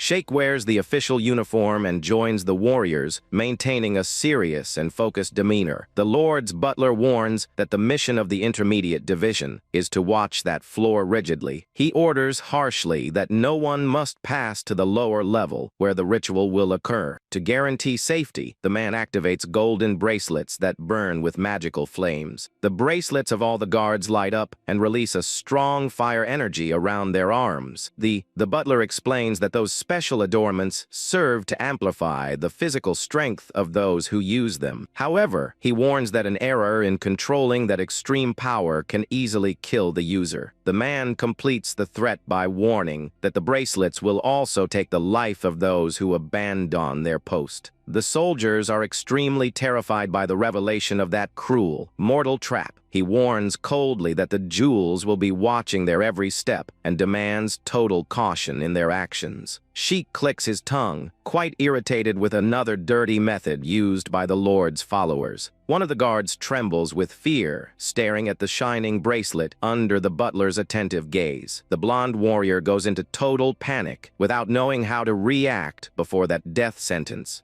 The protagonist begins to descend silently the immense and dark stairs of the Vestoria ruins. He walks with firm and decided steps, knowing the decisive moment finally arrived. The young man breathes deeply, knowing the terrible ritual is about to start on the floor below. Even under constant threats, he decides his only and true goal is to assassinate Gilgran. Wrapped by the purple mist leaking from the dungeon, the young man advances, determined toward his destiny. The boy begins to descend the steps, feeling the uncomfortable pressure of that negative mana. He ponders that the energy leak could mean the enemy is losing control. In the middle of the way, the young man is suddenly barred by someone emerging from the shadows. Surprised, the protagonist stares at the young man with purple hair who blocks the frigid passage. The mysterious recruit mocks him, asking where he thinks he is going by abandoning his post. Sheik just stares at him seriously, without demonstrating any sign of concern. The rival warns, laughing, that the cursed bracelet will take the young man's life if he deserts. He continues provoking, saying that Sheik seems very fixated on something lately. The young man asks coldly who the opponent is, leaving the recruit furious with the disdain. The opponent shouts that his name is Bacchus Proud and complains about being forgotten so easily. He bellows, irritated, for Sheik not to underestimate him, for he hates being ignored by a failure. Indifferent, the protagonist warns that the young man is just in his way and tells him to leave. The opponent mocks the hero's calm posture, guaranteeing he will break all that pride. Suddenly, Sheik widens his eyes to feel a frightening presence emerging from the shadows. The rival displays Bell all bruised and bloody, laughing sadistically, very weak and wounded. The maid murmurs the young master's name, asking for forgiveness for her weakness. The protagonist trembles with hatred to see the terrible state in which his servant finds herself. The aggressor reveals, proud, that his mission in the sect is to manage the blood for the rituals. He kicks Belle's head on the ground, claiming that a mere maid's blood serves the Lord. Sheikh tries to maintain calm under the pressure, faking coldly that is not his problem. The purple-haired young man pulls Belle by the hair and guarantees she is under his total custody. The opponent mocks the boy and squeezes the maid's neck, complimenting the beautiful body she possesses. Sheikh retorts mockingly, saying the rival is pathetic for trying such a cheap provocation. Furious, the enemy roars with hatred, releasing a large amount of electricity around his body. He advances at high speed, tearing the ground with an immensely destructive blow. The protagonist analyzes the investiture and realizes his strength is at level 5. The two exchange swift attacks in a clash that makes electrical sparks fly through the room. Sheikh dodges with mastery and prepares a quick counter attack using his little sword. With surgical precision, the boy executes a quick cut that passes, grazing the opponent's face. The rival retreats, scared, to feel the blood trickling from the deep cut on his cheek. The protagonist jumps far away and lands with lightness, maintaining his sword in readiness. He analyzes the aggressor's desperate posture and thinks he acts like a silly child. Licking his own wound, Bacchus shouts with rage, swearing he will make the hero pay dearly for that. The boy warns calmly that the rival should already know he has no chances of defeating him. He suggests sparing the opponent's life if he just behaves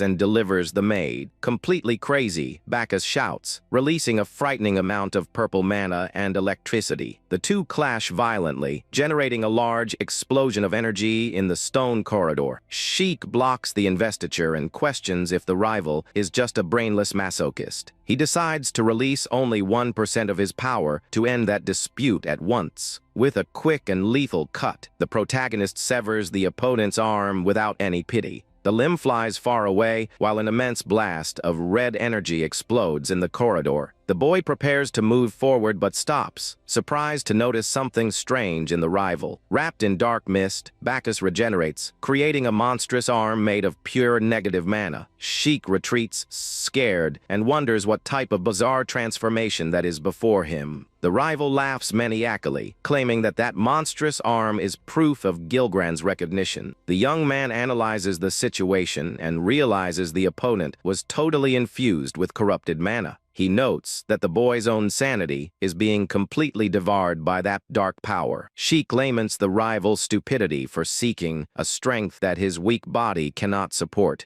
He realizes that Gilgran is using his own relatives as mere disposable puppets in the ritual. Completely crazy, the monster roars, demanding all the attention and adoration of the little protagonist. Activating the mark on his hand, the young warrior decides to accept his opponent's terrible challenge. He guarantees that he will observe the exact moment he will defeat the rival and transform him into ashes. Wielding the legendary sword, Sheik challenges the opponent to show all his power without hesitation. Bacchus jumps with blind fury, delivering a mortal blow with his gigantic monstrous arm. The rival shouts, insane, imploring for attention while his purple magic burns around his body. The protagonist maintains a calm and extremely focused gaze, analyzing every gap of the opponent. In the instant of the shock, Sheik's sword collides violently with Bacchus's transformed arm. The opponent widens his eyes in complete shock to realize his brutal blow was stopped. With extreme speed, the boy cuts the rival's corrupted limb, making purple blood gush. The young man smiles victorious. While preparing to deliver the mercy blow on the adversary, Bacchus panics to realize that his new monstrous arm simply does not obey anymore. The boy lowers himself nimbly, dodging with perfection, and positions himself for the decisive attack. The opponent trembles with fear to notice that his powerful mana arm is terrified before the hero. Sheik delivers a cut so swift that it leaves the rival dazed and incapable of defending himself in time. Bacchus despairs without understanding where the boy pulled a weapon with such overwhelming power from. The adversary's pupil contracts before the vision of the imminent death that approaches him.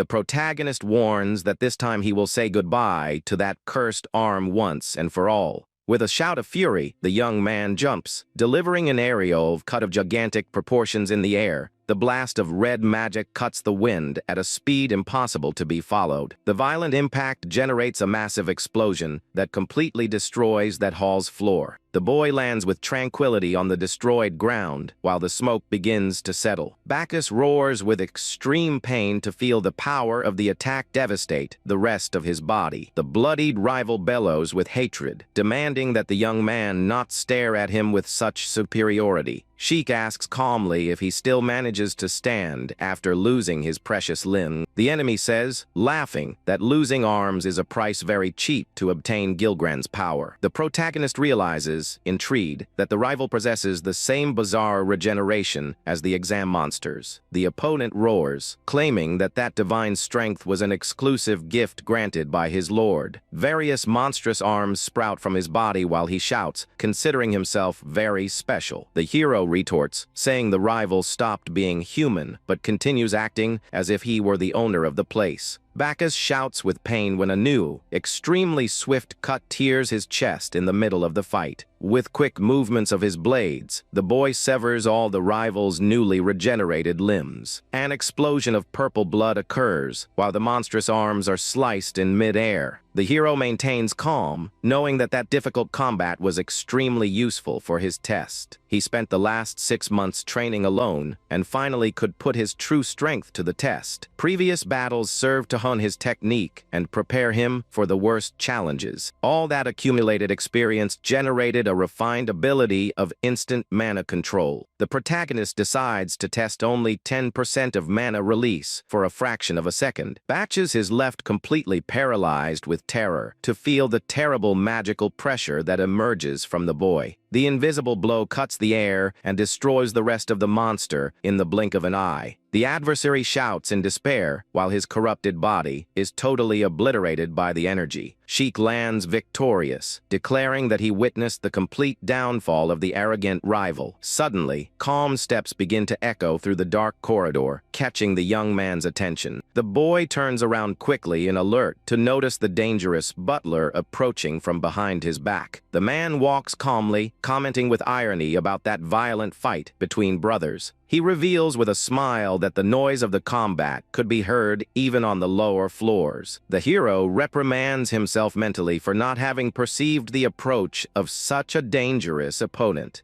The butler compliments the impressive technique of colliding opposite energies to boost the cut. He stares at the protagonist with a sharp look, admitting that the young master grew quite a bit. The man concludes, laughing, that the young man wields the legendary prohibited sword capable of cutting necromancy. Fallen in a pool of blood, Bacchus implores desperately for the butler's help to survive. The butler steps mercilessly on Bacchus's head, crushing the young man against the ground. The man tells him to shut up and calls him an inferior specimen coldly. He complains that many there are insolent and steps even harder on the young man, who screams with pain. With glowing eyes, he announces that from now on Shek is marked to be eliminated. The butler releases an immense blue energy and promises to break the young swordsman's spirit. Sheik feels the terrible pressure and smiles, realizing that man is much stronger than Bacchus. Suddenly, someone emerges, falling from high up with a strong impact that scares the two combatants. Commander Perrier emerges amidst the dust, wielding her spear imposingly. Sheik is extremely surprised and asks what she is doing in that dangerous place. She mocks the boy's full mouth and remembers that now she is his official commander.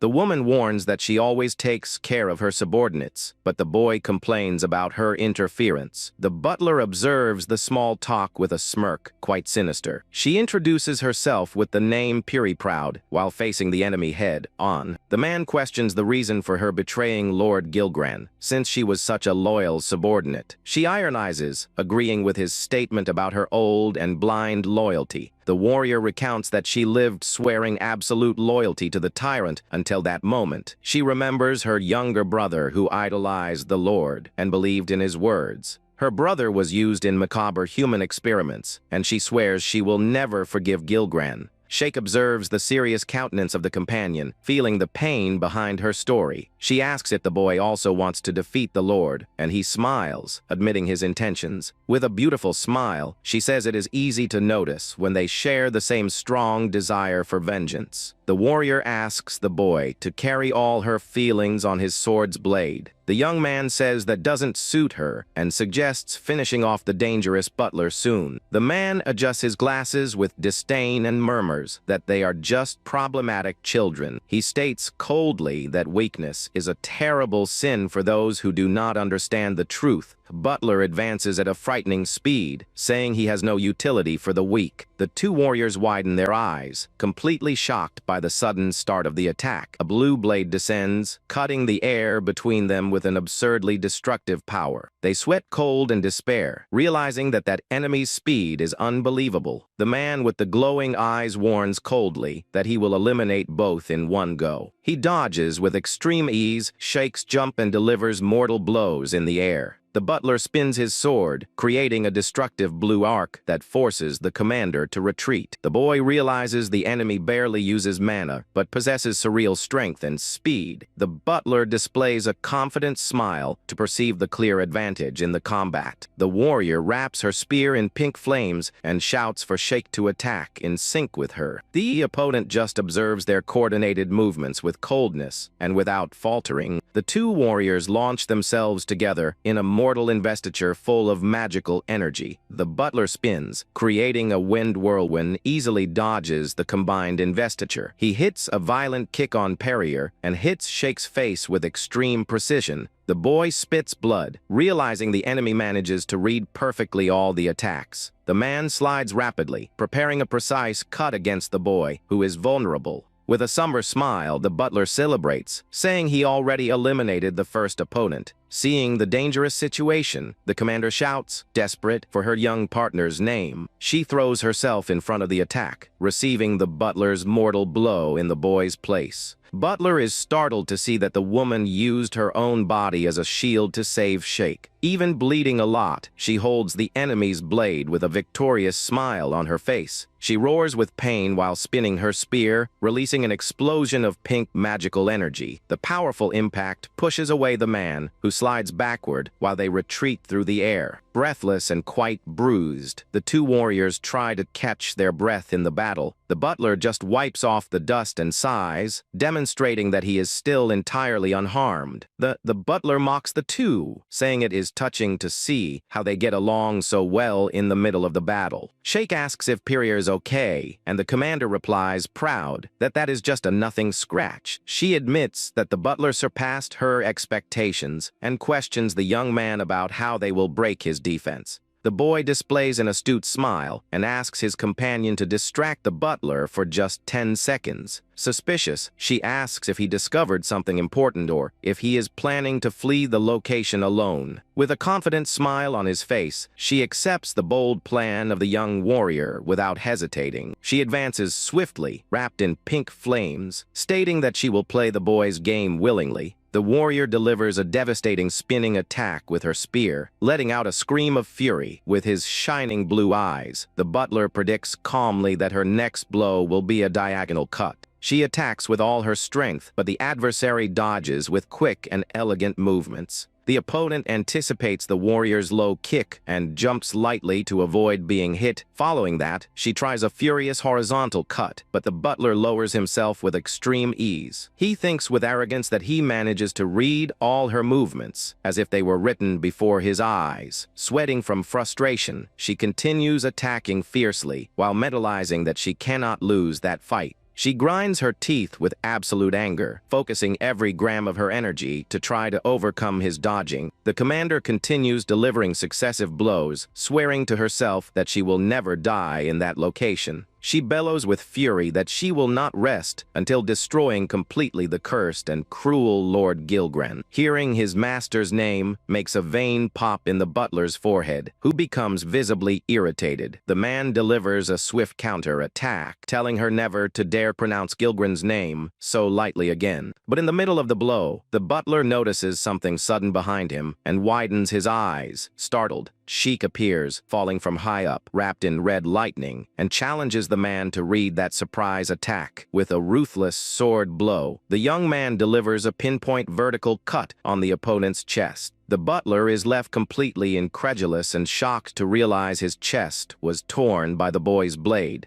The boy smiles sideways and deduces that his blue eyes are an ability to read the adversary's mind. Spitting a lot of blood, the man falls backward while stuttering, asking how the boy discovered his secret. A colossal pillar of pure red energy drops on the butler, crushing him against the rocky ground. A massive detonation of scarlet mana consumes the hall, raising smoke and stone shrapnel everywhere. The young man lands amidst the debris, extremely breathless after spending a large part of his mana on the blow. Wiping sweat from his face, the boy lets out a sigh of relief while the commander observes him, impressed. She celebrates the victory but soon asks, intrigued, how the boy discovered the mysterious reading ability. He explains he found it very strange that such a strong warrior barely utilized mana to attack. The young man realized the butler's reading ability failed to see his surprise when Purier served as a shield. The commander is left in complete silence, intrigued to hear the boy mention his mysterious past experience. She reflects that his reaction speed and intelligence do not conform to the capabilities of a 10-year-old child. She asks about the clone that emerged behind the enemy, and Sheik reveals that he used a mirage technique of the Kruzik tribe. Suddenly, the boy widens his eyes to feel a strong, sinister vibration echo through the ruined location. A frightening purple mist loaded with malice begins to sprout from the butler's body. Fallen on the ground, the man rises, whispering Gilgren's name repeatedly while he is totally consumed by dark magic. The butler's body begins to melt and transform into pure purple smoke while he lets out a ghostly scream. The commander warns, desperate, for the boy to look at the colossal size of that terrible corrupt energy. The negative mana of the statues around begins to leak and be absorbed directly by his body. The butler roars insane, while the enormous quantity of negative magic from Gilgran deforms his physiognomy. Completely corrupted and with white eyes, he loses reason totally and transforms into a monster. The monster jumps very high to crush them, and the young man shouts, desperate, for Purier to get out of there immediately. The boy runs at high speed while an immense lightning bolt of dark energy hits the hall violently. The blow generates a colossal detonation that shatters the floor rocks and throws dust and debris upward. Sheik escapes by very little and admits, scared, that the destructive power of that attack is simply surreal. The commander recomposes herself and realizes, afflicted,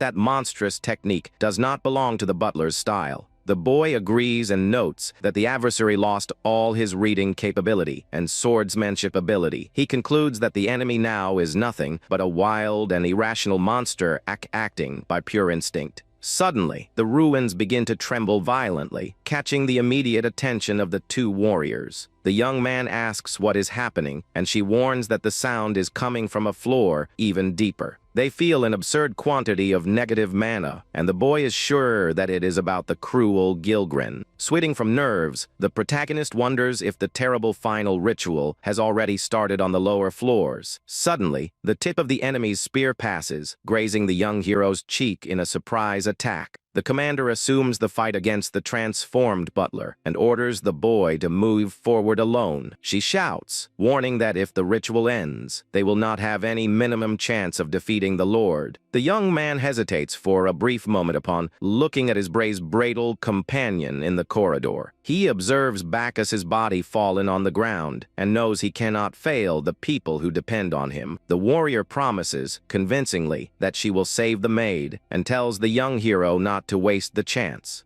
Recovering total confidence, Sheik smiles sideways and agrees with his commander's determination. The young man shoots at high speed toward the lower floors, shouting for her not to take long to follow him. Observing the boy move away, she smiles and murmurs affectionately that she is counting a lot on him. The protagonist walks alone through the gigantic and dark hall of stone pillars of the ruins. He reaches the end of the grand staircase and positions himself in front of the enormous gates of the Lord's throne. The boy feels an overwhelming and frightening quantity of mana leaking from behind those massive doors. Gathering his few strengths, the young man pushes the heavy gates, releasing a strong beam of purplish light. The entire immense hall of audiences is completely taken by a dense smoke of corrupt magic. The terrible and merciless Lord Gilgren rests calmly on his luxurious stone throne at the end of the hall. With a deeply somber and intimidating look, the great villain announces coldly Sheikh's arrival. The young warrior wields his sword and stares at his worst enemy of the past, pronouncing his name. He maintains focus and sweats cold under the gigantic magical pressure that emanates from the terrible opponent's body. The villain comments sadistically that the boy's arrival took much longer than he was predicting. The man displays his own hand taken by pulsing veins glowing with the terrible and destructive purple energy. The protagonist realizes, shocked, that the leader himself seems to be being corrupted by his dark magic. Suddenly, the boy widens his eyes to notice something bizarre lying on a pedestal right below the throne. He spots the young Hannah's inert body resting right below the throne, bogged by the purplish smoke. The light-haired girl seems to be under the effect of a deep trance in an endless sleep. Sheik has a quick flashback and remembers having seen that mysterious blonde young man in his past life. He reflects with hatred on the absurd quantity of innocent people the villain sacrificed for pure selfishness. Seeing the memories of people's suffering, the hero swears he will not permit the atrocities to continue. He remembers Hannah and Belle's suffering, and the fury begins to overflow intensely from his heart. With a furious shout that echoes through the entire hall, he promises to kill Gilgren right there at that moment. A violent storm of reddish lightning bolts explodes suddenly around Sheikh's entire body. The chaotic energy concentrates, generating a huge crater on the hall's floor due to the immense magical pressure. He invokes his legendary black Tsukikage sword, which appears emanating a dark and very intimidating mist. The terrible lord displays a mocking smile, caring little about the boy's enormous demonstration of power. Sheikh advances, executing the sixth form of the Kilcha swordsmanship, creating a gigantic whale of red flames. The great villain just sighs with boredom, observing the immense blow that approaches at high speed. He lands with lightness in the dark pool of the hall, ready to neutralize the attack easily. The young hero is startled to notice his opponent's frightening tranquility in the middle of his investiture. To his surprise, Gilgren pulls Hannah from within the shadows, using the defenseless girl as a human shield. Sheikh widens his eyes in complete panic to realize he runs the serious risk of hurting his beloved friend. The young man interrupts the attack brusquely and lands on the ground, murmuring Hannah's name with much pain in his gaze. The cruel villain maintains the girl under his total control, holding her head as if she were a puppet.